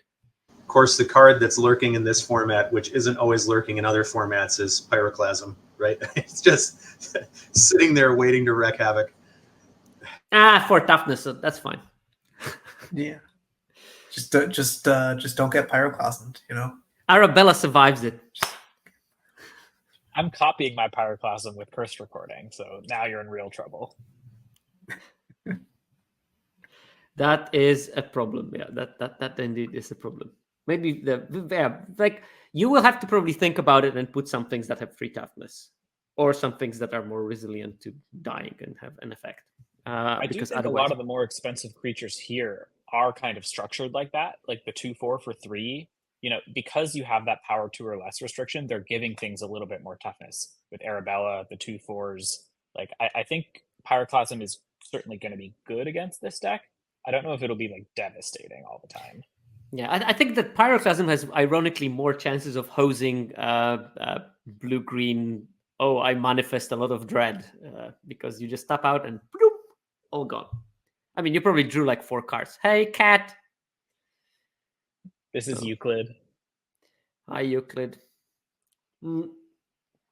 Okay, let's move to the next one. Yeah, but yeah, I still think that my personal favorite for the first week is Azorius, but I wouldn't be surprised if Boros does it, because obviously white-red easier to build than white-blue. Shall we go to the Demir world of the most difficult deck to build historically? Yes. I guess I was doing it, right? Yeah, you're doing it. All right, well, so this is like a blue-black deck that's supposed to care about enchantments and also supposed to care about like controlling like the board by playing a bunch of defensive creatures. Like both the one one of the blue-black uncommons is a 1/4 for 2 that's like very defensively statted, gives you like some general value by surveilling whenever you play an enchantment. And Okay. then the other one. A pause for a second, because I checked it. There is only one 1/4 flyer for 2 mana in recent years. Oh. What card is that? Fae of Wishes? Okay, correct. We have some constructive players in here. Yo, I cast Fae of Wishes when Throne of Eldraine was back off the flashback. That's how I remember. That card was a limited banger. It was pretty fun. Well, it had some other things. I don't think that it was so often cast on turn 2, but I'm very interested how this one is going to play out, because 1/4 flyer is a very interesting stat line. But anyway, with that break out of the way, continue. Yeah, I was wondering for a second, like, was there something more recent than Fae of Wishes? But I guess not. So there's also a 2/2 lifelink that can't block, but it has like recursive value. It is an enchantment itself, so it's triggering your Eerie payoffs while also being an Eerie payoff. So you're supposed to like do some things with enchantments and like some finicky stuff, and then you can also like bounce there's a lot of enchantments, ETBs you can bounce back to your hand with fear of isolation. Yeah, and then there's like some card enchantments that give you some card advantage, like Glimmer Burst and Meat Locker, that you're probably supposed to use to like, actually outvalue your opponents throughout the course of the game. And there's also like the really cool one that like whenever a creature card leaves your graveyard, you make a 2/2. That's also a Raise Dead. Like that card looks pretty fun, like kind of reminiscent of like Chalk Outline, like and so I'm pretty excited to see how that actually works. I try my best to build around it. So we'll see. So are you more excited about black than Jason is? I mean, I'm excited about like some of the cards, yeah. But I think I always tend to be excited about black when it looks like a little bit weaker, because in LCI I drafted like a lot of mono black decks, and I'm kind of interested to see if I can maybe do that again. Just because like nobody wanted the black cards. If I can get like 5 Tithing Blades at the table, I can usually handle what my opponent's gonna do.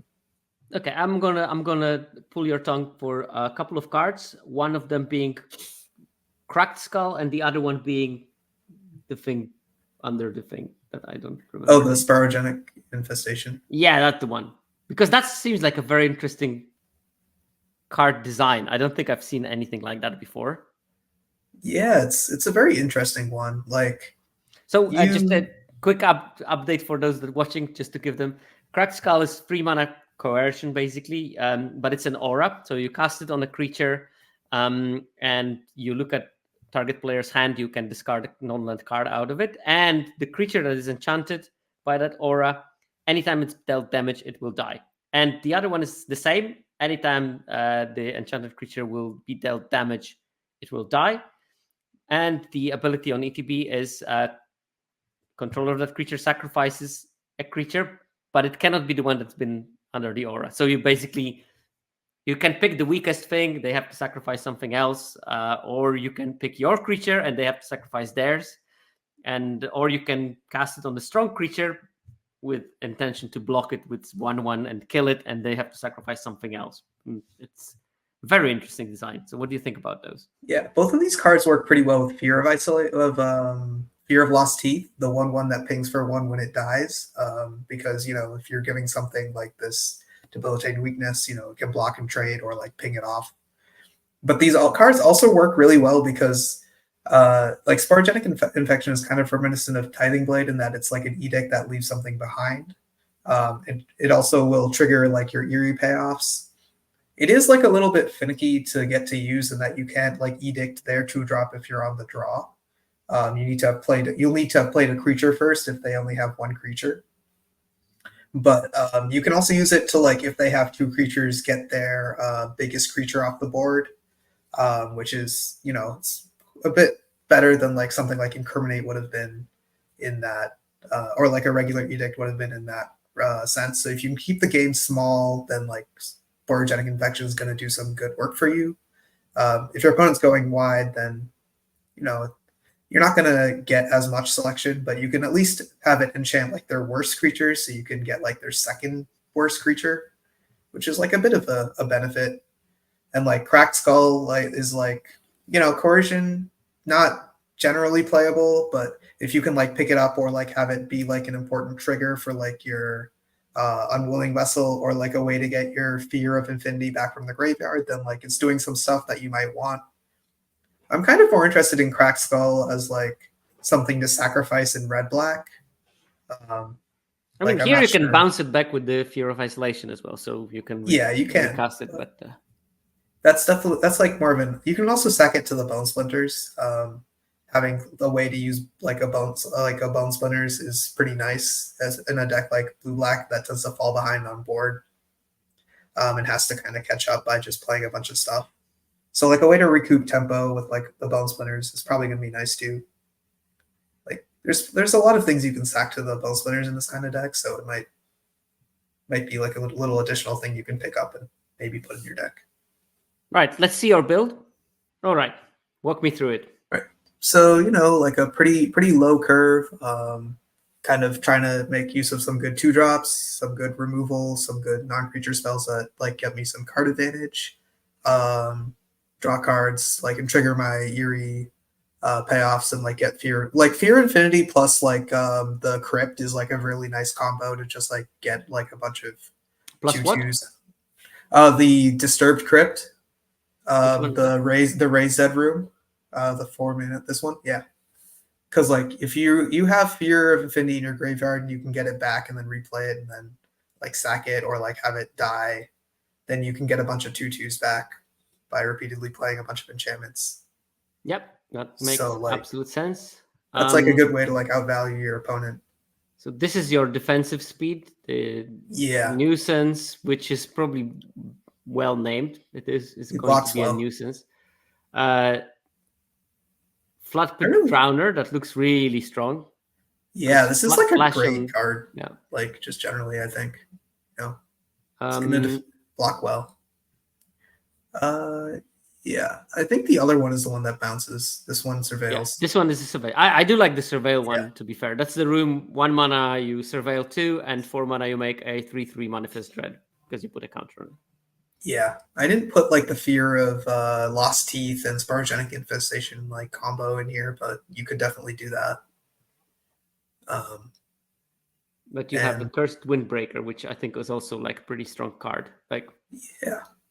Cursed Windbreaker is just like it puts stuff in my graveyard. It's like a 2/2. It's good to pick up with the fear of isolation. You know, does a lot of things well. Cryptic Code at Home. Yeah, made by your grandma. It's a joke. Yeah, Murder, just like interaction, card draw. Man of War, obviously, that card is. I think every single blue containing archetype we did will contain a copy of that in the. It's going to be difficult not to want to play Mana 4 in your deck. Definitely, I'm still not fully sold on the Meat Locker. Yeah, this is mostly as like a piece of card draw that's also an enchantment. And then like here I can also like the nice thing about this is that it's also a piece of card draw that sticks around and I can pick up with Fear of Isolation at a future point if I feel like I need more cards. Well, but and like that also resets like the tap a creature down mode as well if I've already sank 8 mana into it.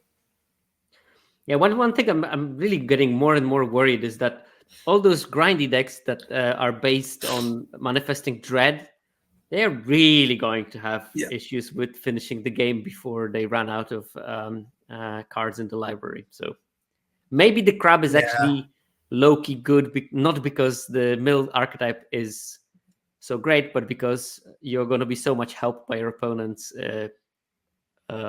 with decks that manifest dread quite a lot. Yeah, I usually find that to like figure out whether or not I want to play like the equivalent of Barkform Harvester, I need to like actually play games with the deck to see how quickly it goes through its library. So I didn't put that card in this deck.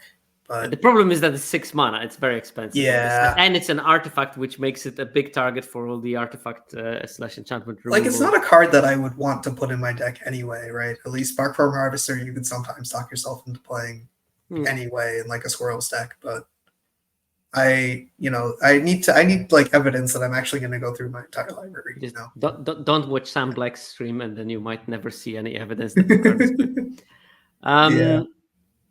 What do you think about how is? I think that Dimir is going to have a pretty low win rate in the first weeks. That's my guess.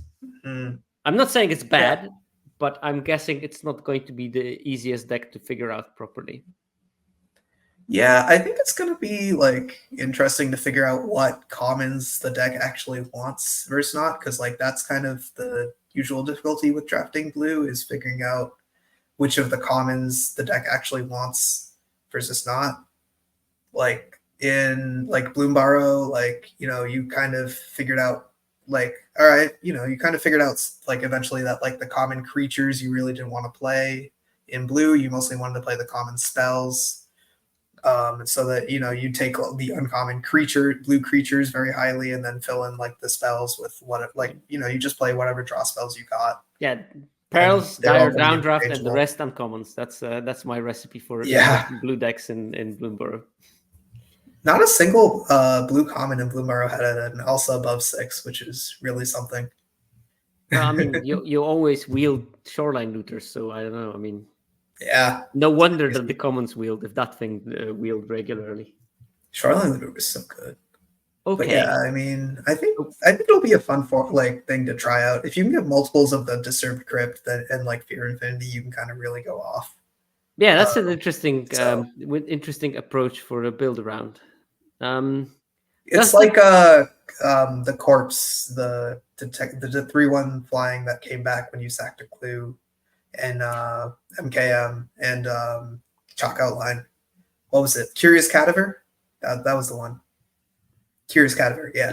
Yeah. That's the same code. Now, does the 1/3 that whenever you manifest dread, you put the card in your hand instead of the graveyard, does it return it from the graveyard, or does it just replace it and puts it in your hand? I'm not sure. I believe the card goes to your graveyard first, and then you can put it into your hand, so I think that will count. That's right. But you are not manifesting, like let's say you do a creature and a non-creature, right, when you're looking at the manifest.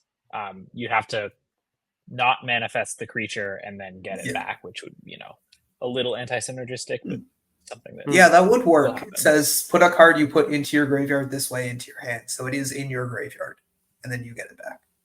Okay. So yeah, that would also be pretty cool. That's probably why it only triggers once a turn, because otherwise you just go off. milli or so. The big question is, with all the enchantments going on and so many enchantment creatures, like what enchantment removal is there in this set, right? Because that's going to be obviously a more powerful factor than what it used to be. And really notable is the fact that there is only one card at common that can remove enchantments. Only one. And it is itself an enchantment. And that's trapped in the screen. So all the other enchantment removal is uncommon. And you notice also that it's restricted to 3 colors, right? So, I mean, granted, blue is going to have some things that can maybe cause you to pick something up, and there's going to be some backdoor ways of doing it. But it's important to remember what things can remove enchantments.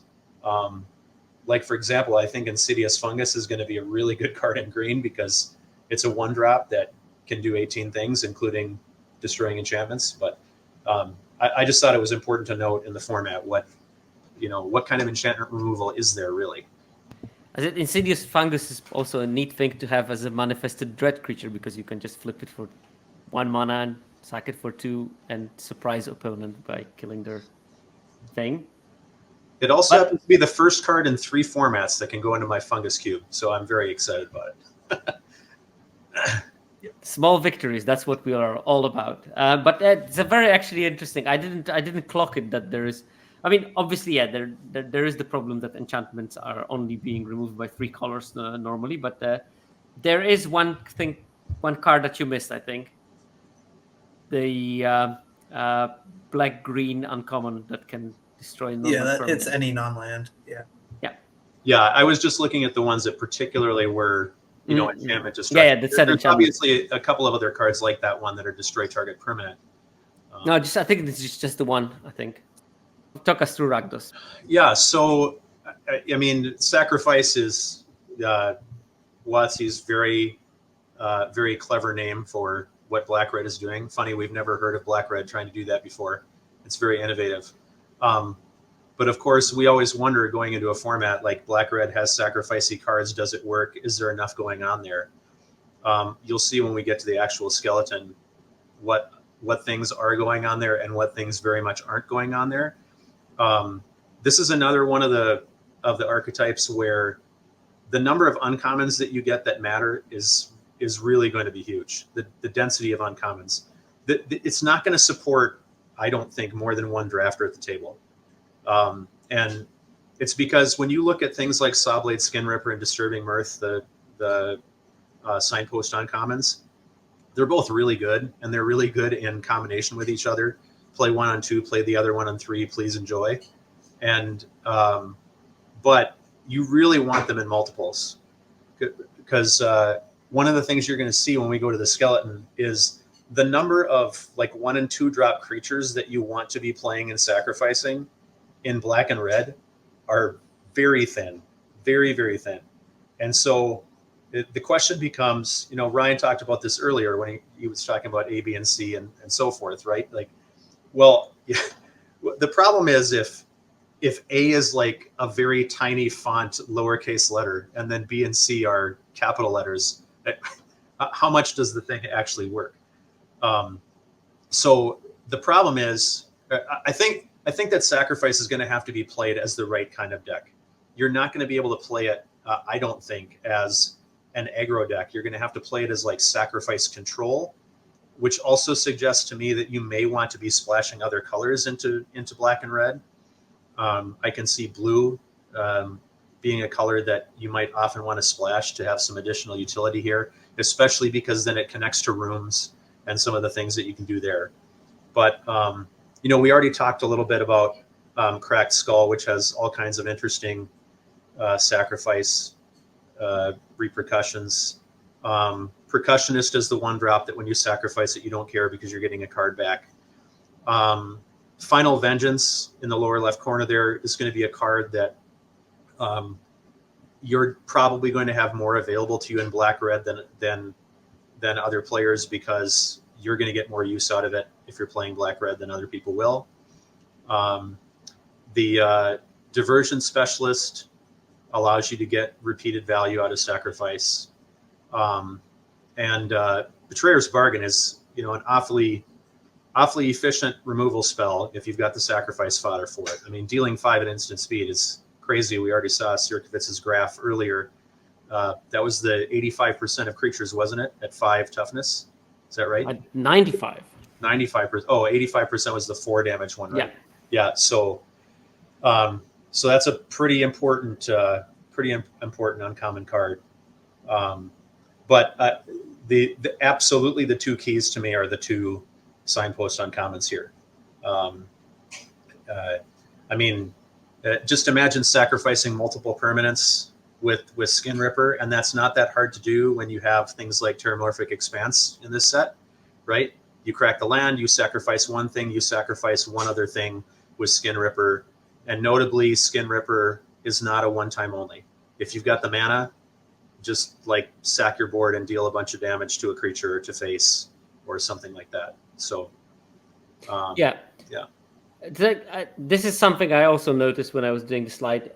Not much fodder, and that I think is the biggest problem. It's like seems like the set is missing the 2 mana make 2 1/1s kind of spell. That would have been pretty dope in given the circumstances.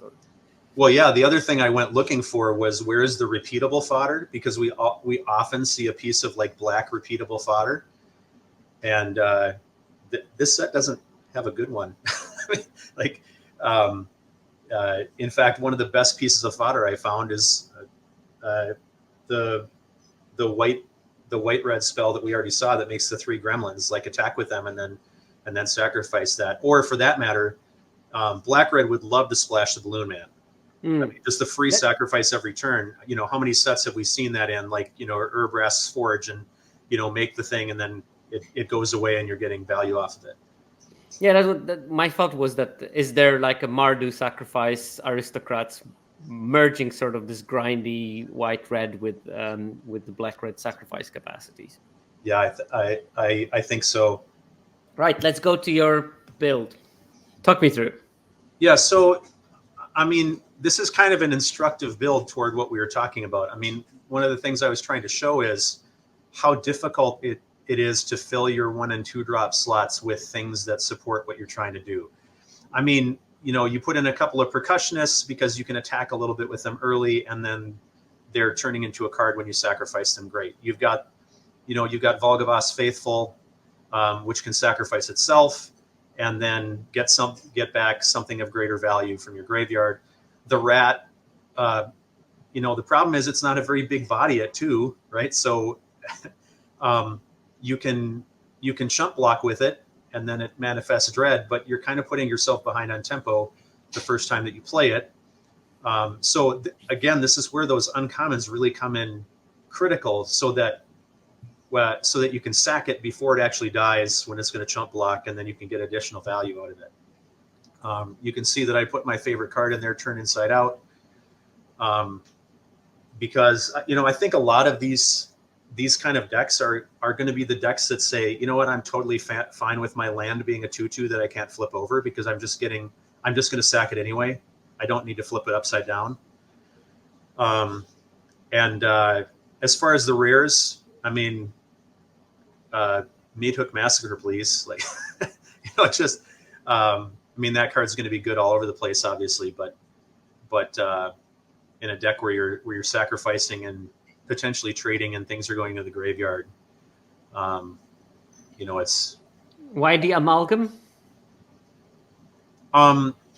Again, when you start putting this together, you end up with not enough creatures, and you want something that you can sacrifice. You want things that you can play on curve. It's mainly so that you can flash it in and have a surprise blocker that can actually kill something, and then also the fact that it's surveilling, that has a little bit of synergy with the Meat Hook Massacre. It's putting things into graveyards, but there's not a lot of good options for creatures at common. So it's the struggle in putting this together. Yeah, I mean, one other option that you can go in this deck, I think that is like a weird route of getting to where you want to be, is using the Fear of Lost Teeth as your 1-drop for sacrifice fodder, and then you can play a bunch of those enchantments, auras that we were talking about that make a creature vulnerable to 1 damage. So you can basically, I sacrifice my 1-drop, I kill something bigger because it had the aura on it. There are not so many instant. No, you can't. You can't sacrifice the enchantment then. That also, by the way, that 1-drop that pings for 1 that you're talking about plays really nicely with the enchantment that makes them sack a thing and then kills the thing that it's on if it takes any damage whatsoever. Yeah, that's what I was talking about. These auras and the coercion one as well. So you can basically make an engine out of those things. I was just thinking, can I sacrifice that aura as well? But you can't, because if you sacrifice it, then the creature doesn't die, blah, blah, blah. But in some cases, those auras also are sacrificable permanents that hopefully did enough damage by just being cast. So, for example, the one that has an edict on it, you can play it on a small creature, and you don't care that that creature gets 1 damage and dies because there's a 1 toughness creature, but you can sacrifice the aura then, and then you still get some value out of it. So maybe these cards are going to low-key help with the sacrifice team in a different way, because you can sacrifice enchantments to the stuff in this set. Yeah, I mean, there's so many ways to sacrifice things that there's not a shortage of ways to sacrifice things for free or cheap. And because of that, Vengeful Possession is really, really important. I mean, multiple copies of that. Steel Sack is very viable here. In other words, there's not enough of your own things to sacrifice. You don't have enough fodder. Fine, use your opponent's stuff as fodder. But there again, what is that saying? That this archetype really wants multiple copies of Key Uncommons. Yeah, a good part is that probably if you are the only black-red drafter on the table, you should get all the copies of Vengeful Possession that will be open on it. Hopefully. True. The fact that people tend to like black-red sacrifice makes me think that it's going to be overdrafted early in the format and probably have some pretty bad stats, because it can only support really 1 drafter, I think, in a pod. And then later on in, whatever week 3 or 4, when people are like, well, this archetype's terrible, when it's not really, it just, needs the right density, then I think it's going to improve. Yeah, black-red also has the psychological problem, in terms of people know that they need to draft removal, and since the best removal is usually in black and red, they tend to be in black-red more often than they should be, just because of that. And that's something that I see in the data, format after format after format. And it normally self-corrects, but first days, usually black and red are going to be slightly overdrafted, independent of the sacrifice team or not. I think that's also more of a trap here, because we're talking about the lack of cheap creatures and just generally creature count in these decks. And so if you're going in on removal and then you have spells that want you to sacrifice things like Disturbing Mirth, right? You're going to end up with a deck that kind of doesn't really come together in terms of just having enough bodies. Also, one thing I just wanted to note, I think one of the ways you can try to get more sack fodder is red rooms. There's 3 red rooms I don't know if all of them are common, but at 3 mana that have an effect that's roughly worth a card, and then you can sacrifice them instead of unlocking the more expensive side. That's one way to do it, but I agree, the problem here is just the ways to actually pay off for the creatures that can sacrifice things.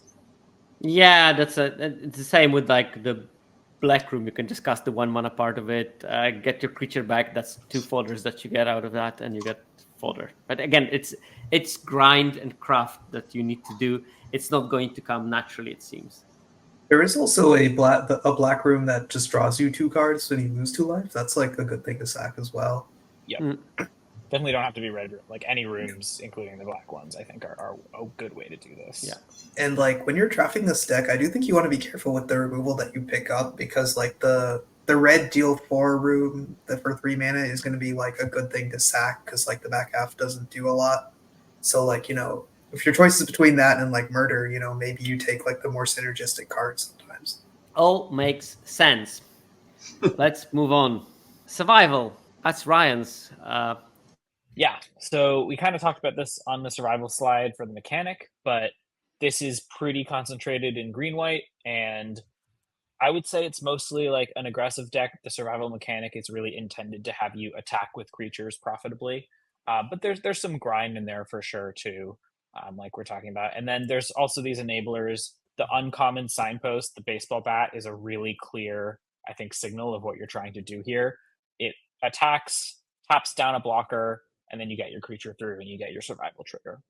So yeah, I think pretty self-explanatory. Like, this is a green-white dudes and tricks deck that gets a little bit of mechanical support from the survival mechanic.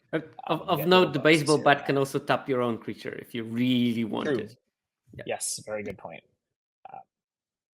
Yeah, like you can play a creature with summoning sickness, tap it with your baseball bat, and get in, and then get your trigger. So yeah, the deck I built here is like basically just a fundamentals curve out, like limited, mostly aggro deck. It's sort of like a good creatures deck, which tends on the aggressive side, but can play a more grindy game if it needs to. I called it fiddly survival aggro because you can do some sort of tricky things with it. It has the white Wrath, where you can either destroy all tapped or all untapped creatures. So if you have a lot of ways to tap or untap your creatures, then you can choose what's being destroyed or not. Yeah, gonna wait until we actually have it up. There we go. Talk me Thanks. through it. Yeah, so mostly this is just like a 15 creature green-white limited deck that like has a decent curve. But there's like synergies sort of sprinkled in through there. One thing I want to note is this is pretty reliant on uncommons. You've got the 2 veteran survivors, the white 2/1 with survival at your 1-drop slot. Those are both uncommon, so it's going to be hard to get 2 of them, but I'm assuming you did here to make the survival synergies like a little bit better. You've got the rare reluctant role model that is kind of the like signpost rare in a sense. And you've got a head shredder, a vehicle that really lets you kind of do all of this for free. Orphans of the Wheat, again, an uncommon, so you can't really put this together all with commons, but like that card also makes your survival relatively free. Baseball bat as well, uncommon, split up the Wrath I talked about as a rare. And then you're just supporting it with like 2 acrobatic cheerleaders in your 2-drop slot. I think that's the best payoff for survival at common, where you're getting a 2/2 flyer for 2. It's really strong. You've got the 4-mana 4/4 that gains you 2 life as a survival trigger. That's more good just because it's a 4-mana 4/4, and like if you're racing, you know, that'll kind of help you out there. Savior of the Small, an uncommon, but that actually gets you like a full card often with the survival trigger, returning a creature with CMC 3 or less. Friendly Ghost helps you get in. That's a common. That's certainly helping you. Fear of Immobility, the 5-drop 4/4 that is basically a Berg Strider, but can also tap your own things, and it won't give them a stun counter. That's kind of a clear setup for getting your survival trigger. And then Fear of Exposure as well, the 5/4 that gets discounted when you convoke it, essentially. That also obviously lets you set up, like you can go turn 2 acrobatic cheerleader. I guess you kind of need a turn 1 veteran survivor, turn 2 cheerleader, turn 3 Fear of Exposure, make your acrobatic cheerleader a flyer, put a 5/4 out on turn 3. That's like a very nice curve. I think one of the better survival payoffs is also Glimmer Seeker, making a creature a body the first time you get it, and then the second time, if you really get it again, you get to draw a card, which is super nice. Yeah, and then the non-creature slots here, you've got a Coordinated Clobbering, which like efficient removal spell enables your synergies, trapped in the screen because every white deck wants at least one of those to answer a bomb. Yeah, Horrid Vigor is like the green combat trick in this set, and it's really good with survival. You're going to win every combat where it resolves. Basically, it gives Death Touch and Indestructible. Yeah, that's pretty much it. It's like a sort of fundamental. Yeah, I think that these are replaceable with the 1-mana gift +2/+2 and flying, sort of. For sure. Yeah. And yeah, Shelter by the Ghost is just a good card. Yeah, that's just like, I picked that card, I'm playing it because it's really good. And sure, it'll enable an attack. It'll also just like win the game. That's true. And you know, removing a blocker is sometimes as good protection as you can get. Yeah, I think that this deck is relatively straightforward. It just like it is super heavy on the uncommons in terms of cards that are looking important. So I don't think you can, independently of how the format plays out, you won't be able to force it. You will have to be in it. You have to find the lane that includes it. You can probably, there are a couple of, there's the rare survivor creature. If you open it, you can Rip. try, but you have no guarantee that will happen. The Rip, is it? Yeah, Rip Spawn Hunter. Yeah, exactly. I don't think you'll you'll say that, like, I'm just gonna say, like, I think the green-white creatures are just good rate in general at common, and so you don't need to be heavy survival to have a good deck. This is the version of the deck that has a lot of survival synergies, and it's probably better just because it has like good uncommons in it.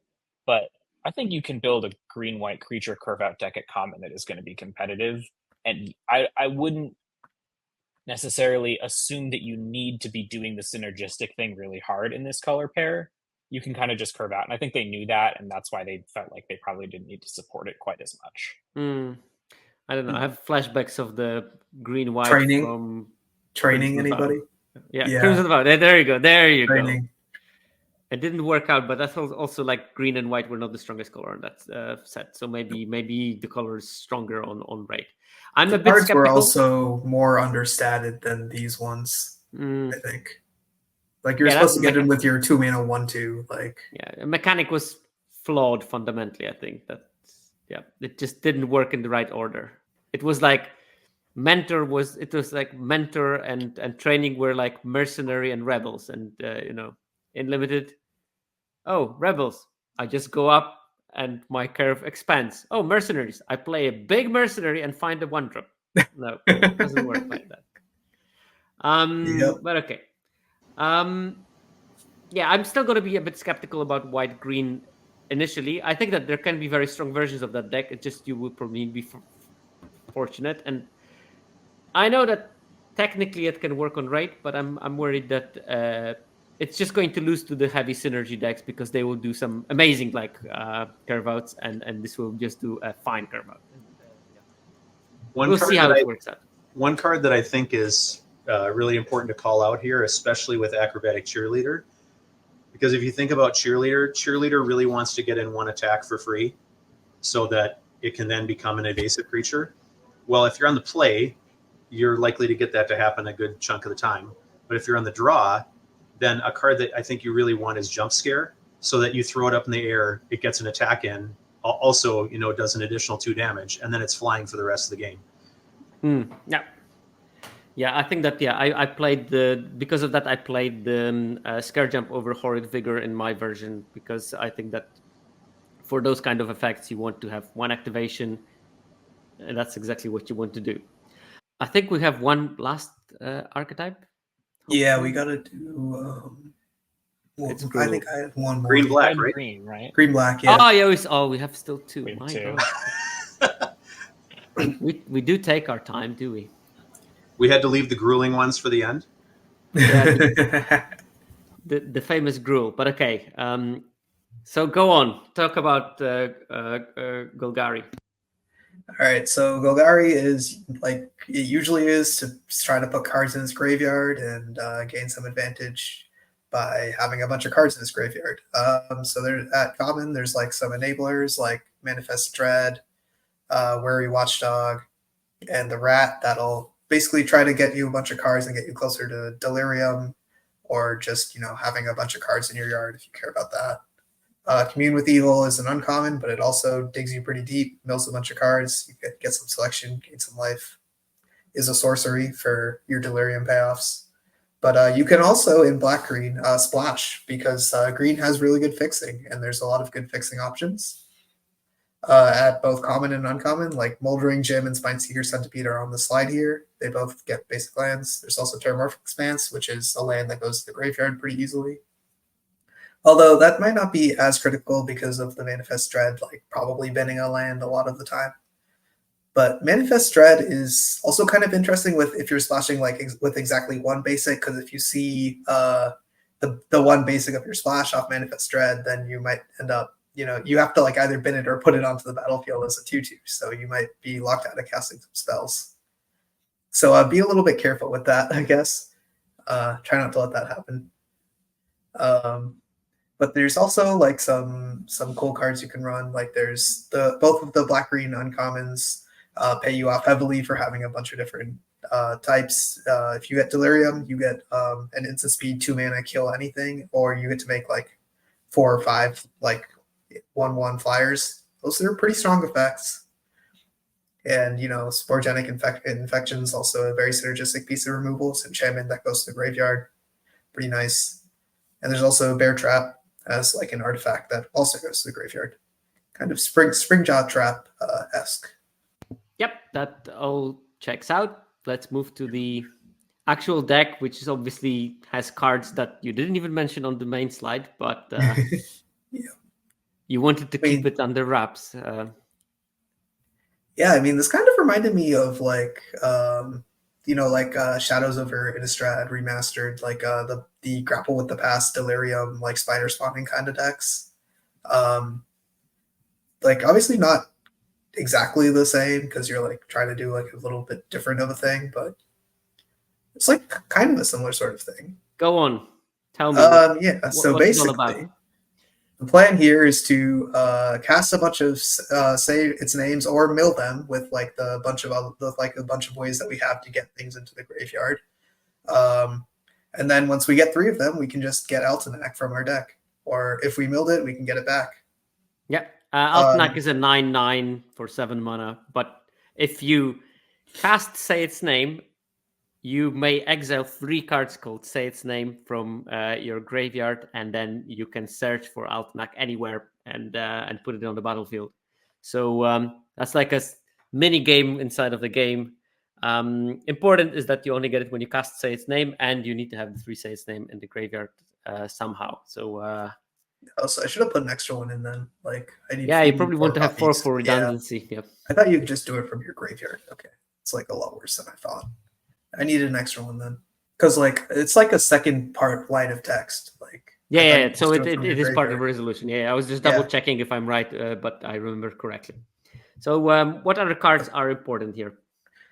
So we have like a Delirium guy and Wickerfolk Thresher. We have like a bunch of good 2-drops and ways to get stuff into the graveyard, like things that prevent us from dying. Like that's double 2 types. Like Brood Spinner is just like a good 2-drop that surveils. I put Appendage Amalgam in specifically because it's an enchantment, and like you got to make some concessions in your deck building sometimes if you want to get Delirium. This was like the least offensive enchantment that I could find. There's probably a better one that I might be missing, but maybe the Coercion one. Yeah, maybe. I could have put like the Edict in, but like I was kind of pretty close to the uncommon max already. So Fear of Lost Teeth is an enchantment creature at the 1-drop spot, so it's also true. Yeah, like the problem is with Fear of Lost Teeth is that in this deck specifically is that it doesn't do a whole lot other than being an enchantment. Like at least Appendage Amalgam like trades and like surveils, so like maybe you can get up a little bit. But yeah, and in the like non-creature slot we just have a bunch of the good green commons and uncommons, like, and then also like Killer's Mask as a way to give our like big stuff like Menace, while also just putting stuff in the yard. That's the it's an equipment, isn't it? Yeah, equipment that manifests dread. You put threats around every corner, but just playing 2 colors. But I guess that very much like the previous one, this can splash quite easily. So yeah, plus I have like 6 drops in my deck, like without any reanimation spells. This gets me to cast them on turn 5. Also, the more dread you manifest, the more likely you're going to get a creature in it because you filtered all the lands out. Yeah, also the higher I am to turn on Delirium, right? So that's true. And like I really like Monstrous Emergence. Like it's just like one of the most pushed like versions of this effect that we've gotten. Especially if you have Altenac in hand. Yeah, I mean you get to snipe their 2-drop if you're on the draw. Like that's like a level of like power that we haven't seen from this kind of card before. So yeah, and playing it safely because you know that they are not going to be able to kill your creature in response to the bite spell is such a comforting situation. Yeah, you give them some information. I will give all the information they need for the safe mind of casting it without the risk of getting blown out. Exactly. I think there will be a lot of people in the first week who try to remove your creature in response to that if you chose a creature on the battlefield, and will be very disappointed when it doesn't actually work. Yeah. I mean, I would have definitely tried if like I didn't, or if like somebody hadn't told me. So yeah, I would imagine there's going to be a lot. Here's the PSA. Yeah, don't try to do that. But yeah, it's just like, some solid creatures, some ways to get card advantage, to like manifest dread a bunch. This is the kind of deck that could also want like the Chandelier. But I'm not sure. But I'm not entirely sure. What is the Chandelier? The 6-mana 4/4 flying that puts things on the bottom, cards from your graveyard on the bottom of your library. Oh, okay, yeah. Malevolent Chandelier, yeah. There is also the thing that shuffles an enchantment into the grave, into the library, and you can pick 4 cards. Yeah, that one's like less reliable, because then you can't like loop 2 of them, because your opponent will just not cast like enchantments, because like you have to target like an opponent's enchantment with it, or artifact. I think that any deck will have an enchantment or an artifact, so hopefully. Yeah, but if you cast it once, they might not replay the one that you shuffle into your library, right? The question in the chat is, how often do we think we can get 3 Say plus an Altenac? Well, 3 Says will be open probably 1 every 3 pods. Will be open. The issue is, I think it's a pretty good card that like green decks might just play generically, and so I think it's going to be taken more often than you want.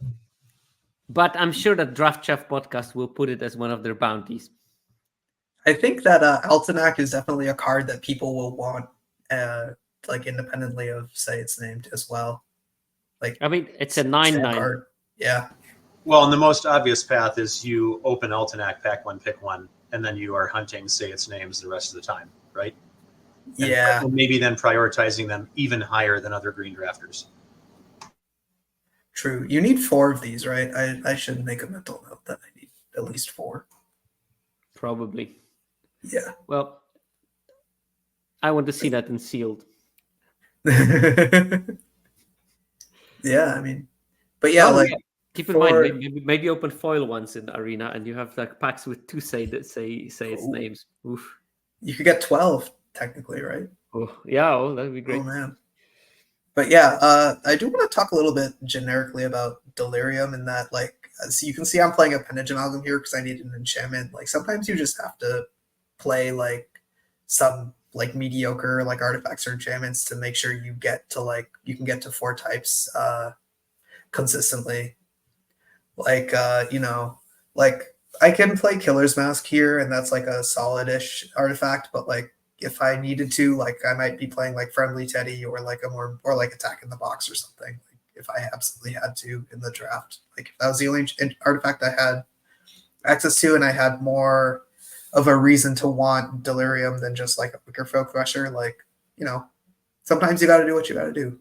Yeah, I think that you can easily get to Delirium just by instant sorcery creature land. And in this set, it's going to be super easy to put lands in the graveyard, which is nice. Yeah. I think in this deck in particular, like a Winter's Intervention might go a long way. I think you only have 1 instant. That's also something to look out for. Artifact and Enchantment is the one I'm always looking for when I'm deck building, but sometimes I forget that like, oh, I have 7 sorceries in 1 instant, That's true, actually. Yeah, I think I only have the drag to the roots thing as the instant, yeah. Yeah, maybe something more. But the point is, I forgot say its name wasn't instant because Grapple was an instant back in SOI. The point is that the good part of it is that once you have a bunch of sorceries, a bunch of creatures, and 17 lands, it doesn't matter if it's an artifact, enchantment, instant, or whatever. So you can just put them in the bulk group of the other category, and you're fine with that. And there's not so much graveyard head. So. It matters a very tiny bit for exactly Bruise Spinner in this deck. I didn't put a Fly Trap in here, but it would have mattered for that as well. Yeah, if you want to have those like multiple like Delirium plus kind of payoffs, then you probably have to think about building your deck in a way that maximizes on the creature types. Mm.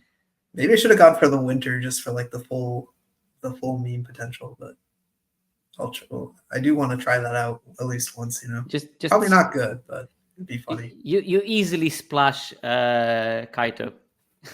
Yeah, it's true. I could pretty easily splash Winter in this deck. Like, there's a lot of fixing, just like incidentally.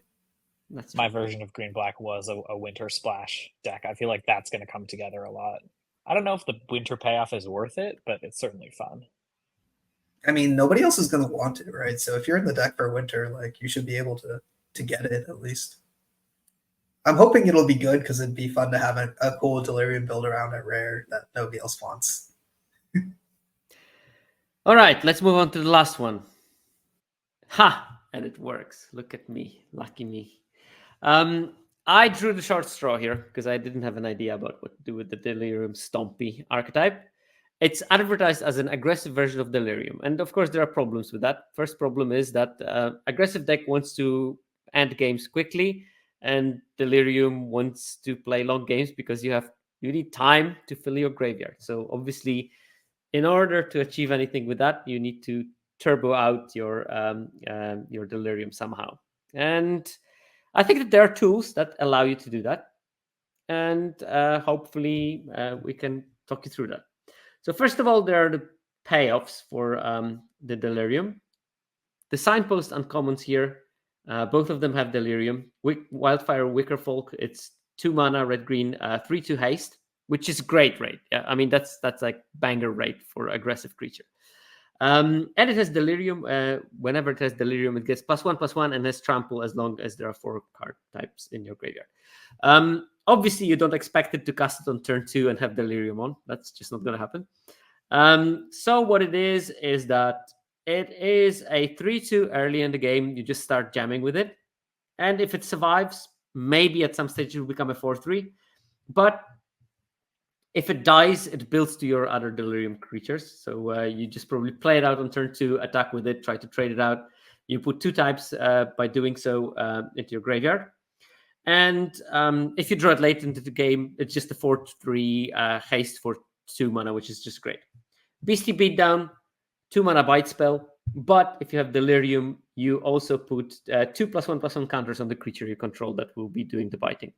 So, which is an insane rate. Like, remember, Throw from the Saddle put 1 +1/+1 counter and it was amazing. Best common in the set. This one will put 2 sometimes, and then it will be just super good. Like cheaper Savage Smash that leaves permanent +2/+2 is great. There is the Wickerfolk Thrasher, and that's another artifact creature, 4 mana 5/4, which is good rate again. And with Delirium, when it attacks, you look at the top card of your library. If it's a land, you may put it on the battlefield. If you don't, put the card into your hand. So you basically either ramp or draw a card. If you don't have a Delirium and it dies, you're more likely to have the Delirium for your next payoff. And I think that this is the mechanism that this deck is trying to do. And there are a couple of other cards. Patchwork Beastie, 1 mana 3/3, cannot attack or block until you have Delirium, but mills a card every turn. So you sort of like play it, does nothing, switches on. The faster it switches on, the better for you. And I guess that for this archetype, first of all, I think that turn 1 Terramorphic Expanse is going to be important if you don't have a 1-drop, because it instantly puts a land into your graveyard. Manifest Dread is going to be important because that usually puts 2 types into your graveyard and a 2/2 on board that you can trade off. And maybe that 2/2 is an actually instant in disguise, and you get your 3rd type. And a bunch of cards like that, Wary Watchdog, that turbo out your Delirium. I think that Wary Watchdog is particularly important for this archetype. And again, cards like Bear Trap might be useful so that you get artifact in. Here you want to have like a large diversity and turboing out your Deliriums while progressing an aggressive game plan, which is walking a fine line. And I don't know how possible it's going to be, but good news for you is that most of the cards I saw with the Delirium here are good on rate and just like really, really good when they get Delirium. So you got this comfort that your cards are good enough, but if you make the Delirium, they're just amazing. So hopefully that will make the deck work. And let's see what I built here. I have Tresio's favorite card in multiples, Turn Inside Out. It's an instant, which is important. I play it on the creature, I trade it, I put 2 types in my graveyard, I Manifest Dread, possibly putting a 3rd type in the graveyard. So that's like really turboing out the Delirium. And I combine it with like Clockwork Percussionist, Hand That Feeds, Piggy Bank, Wildfire Wickerfolk, all those cards seem to be putting multiple types on my side. Like Piggy Bank also like provides artifact. Clockwork Percussionist provides an artifact. So I can speed those things out. Manifest Dread is very important here. Sorcery, another type, and potentially what is under the Manifest Dread thing. So that's important. That's why I put those cards. Scorching Dragonfire, instant speed removal, I think is important here because lots of things are sorcery speed. So that again promotes this plan of getting to the Delirium earlier while being a card that is good on rate. I put the Beastie Beatdown because that card is good. MVS because MVS is good. I put Fear of Being Haunted because that thing must be blocked if able. Is a 4/2, which will hopefully induce some kind of a block that I'm happy with. And it is an enchantment creature, so I put another type through progressing my plan. If they can't block it, I swing for 4 instance with haste, which is great. If they can block it, I'm putting more towards the Delirium. And I think that this is how I envisage playing this kind of deck. I put aggro, like the good old-fashioned aggro, curve out 1, 2, 3, 4. And if they if they trade, I'm closer to Delirium. If they don't trade, I'm ahead. And that's how I win the games. And it's not a complicated philosophy. I put Balustrade Worm as the top end rare in the deck. That's a 5 mana, 5/5, cannot be countered, trample haste, and it has Delirium. I can rebuy it, which is, I think, amazing for any deck, but particularly good in the deck that I'm actively trying to get the Delirium and be aggressive at the same time. And a bunch of odds and sods. Since I'm trying to make Delirium, I put Under the Skin because I might have redundant, superfluous cards in my graveyard that I want to recoup. This allows me to do so. And I put Glassworks because it's a removal. And if I mill it, I put an enchantment into my graveyard as well. Not much more than that. Put Cryptid Inspector because it can be pretty aggressive and it gets bigger as I manifest Dread, and there's plenty of manifesting Dread in those decks. Oh yeah, and Fear of Burning Alive. That's like a super top end for me, where at turn 6, I'm hoping to have that Delirium already active. And when I play it, it deals 4 damage to each opponent. And with Delirium, it also pings 4 to any target, any creature. So like a super flanked on Kavu when I have Delirium. Yeah, any other suggestions that you have for cards that would be great in this deck? Yeah, I think the Wary Watchdog would be like a pretty good 2-drop for this deck as well. Yeah. It surveils. And also Fear of Being Hunted plus Most Valuable Slayer is a fun combo too. I don't know if you mentioned that. Yeah. I mentioned it in Boros, but yeah, it definitely is a combo to look after because it turns into the abyss. No? Yeah, it does. And I guess this is probably the deck you're supposed to play Impossible Inferno in, really, which is the 5 mana 6 damage spell. Because you can probably get to Delirium, and you can probably also have like ways to get lands or like cast like an expensive spell more reliably because you're playing green. And that'll probably draw you a card. So maybe Chat is asking about Piggy Bank. There it is. Yep. Piggy Bank. Piggy Bank looks custom made for this deck. And it's a couple of those cards that do exist that make me sort of believe that it's not going to be bad. Because I started out, I completely not understanding how I'm going to build it. But I think while building, I see some inklings that it exists. I don't think that this skeleton is like end be all, end of the discussion. I think that this deck is going to be one of the ones that probably will need to be tuned with time, and we will need to learn exactly which cards and in which proportions to put into it to make sure that everything ticks. I will say, I do think the cards are just strong here in general, like you've been saying. So it doesn't take that much synergy to get them going. Yeah. Beastie Beatdown is just an incredible rate if you have Delirium. Fear of Burning Alive, same thing. And they're both totally fine without it. I think you're totally right to point out the tension between Delirium and aggro, but the cards are good enough on their own that like I'm not super worried about this color space. Yeah, I think Centipede is the one that really wants that Delirium in your build, because 2/1 is not the same as a 3/3. But hopefully on turn 4 you can not splashing. Yeah. Well, and the way you put it, Sirkovitz, I think is a really important way of understanding this archetype, which is, look, you're either going to let me keep attacking, or you're going to have to help me activate Delirium. Like the deck kind of solves its own what happens when aggro runs out of steam problem. Oh, all my cards get better. And one other card I wanted to point out too from the slide, you have the 3-mana artifact, deal 3, right, goes to the yard. Another card that's going to be a really easy way if you're for example, suppose you miss out on some of the artifact creatures and you're looking for ways of getting more types in cheaply, is the what is it? The 1-mana Keys to the House. Footage. No, Keys to the House. Oh, you're talking about the right. The Play for one, crack it for one, go get a land. I mean, it doesn't do a lot of other things that this deck wants, but it's a cheap, easy way of having an early play that throws an artifact in the yard. Yep, that with the green room, the what's it called, like weight room or something. Good with that. Yeah. That could be a total fit in this deck, especially if you're splashing. One kind of off synergy card that I think might still be pretty solid here is Vicious Clown, the 2/3 that gets pumped with power 2 or less.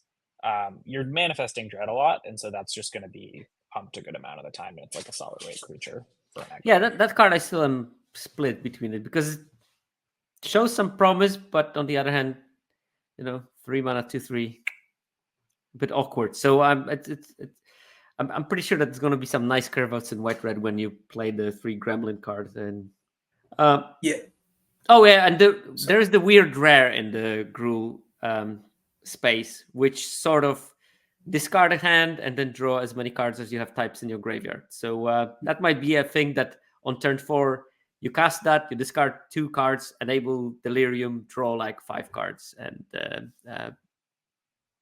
hopefully you will draw into things that are much better with Delirium and can start beating from there. So I'm actually wondering how that card is going to play out as a sort of top end for the Delirium deck, but potentially also an enabler because you discard all your hand. Yeah, I put more rooms in my deck just because, like, I think Gruul especially appreciates like mana sinks. Because you often, when you're playing Gruul, you run into the problem of I drew like a lot of my ramp and not a lot of my enablers, or I drew a lot of like my ramp and not a lot of my payoffs. So like I put like some of the more maybe mediocre rooms like Painter's Studio and like Ticket Booth, just because like they're places you can sink your mana, and they're like types for Delirium, and they're like all right. So yeah, it's like maybe something worth considering. Very much depend on how highly those are picked, because if you can get them late, I'm happy with that. But I don't want to dedicate early picks to get those things, and no, just in the hope that I might mill them and enable Delirium or otherwise play like value. But it all remains to be seen. Anyway, I think that we can finally, hopefully, finish on that one. It's been, as always, a pleasure. I think that we had some hot takes, some mild takes, some completely benign takes, but hopefully with the advantage of enlightening takes. I really learned a lot by just chatting with you and seeing your perspective on the format, because there were tons of ideas I didn't even think about, and now I have them in my arsenal, which will hopefully help me on the early streamers tomorrow. So do you have anything to plug? And I will start with Ryan. I tweet, I guess. You can follow me on Twitter. And then I'm also writing a little bit on Patreon, a lot for like limited sickos, like everyone on this podcast. So hope people can check that out and maybe like my writing. I'll put the links in the descriptions, obviously, with your Twitter. I think that from Twitter, people will be able to find your Patreon articles. That's kind of the central hub. That are really good. I mean, I read a couple of those and they were great. Springbok, I will also be streaming the early access, I guess I should note. Yeah, I will also be doing that, but please don't watch me because my parallel plus arena plus a laptop is like watching Magic in slow motion. I'll try to stream though, but I warn you. Springbok. Oh, yeah, I'm going to be streaming early access. I stream sometimes, very occasionally. I would like to second that Ryan's writing is also really good, though. Other plug. Yep. So we have consensus opinion on that. Tresio? I do not yet stream. If anyone thinks that's something that should happen, they can let me know. But I'm on Twitter, as you can see there. And if anyone's going to Vegas, I'll be there. Come up and say hi. Thank you for having me again. And I'm happy to slave away at slides anytime you want. This is a lot of fun. So now I have a fear of missing out. How on theme? And it's okay. It's okay. There will be another combat after this one. That's good. Please, no more combat. I need to go to sleep at some stage. We'll untap you, Suko, if you want to. Or you want to go to sleep. I don't know. You will survive. Yeah. But all right. I mean, again, amazing pleasure having such a great panel. Hopefully it was productive for the viewers/listeners. And good luck in your pre-release. Hopefully you have a better strategy thanks to listening to our weird set review. And I'll be seeing you next week and a bit, probably for the early data of the new format after it gets released. So probably I'm doing Saturday next week or something. And I will have a pause after the marathon of making content for the set release. So I'll see you then. And the only thing I have to plug, I'm still doing coaching. I have a bunch of students and it's fun. So please, I need more of you. And with that, I'll see you next week.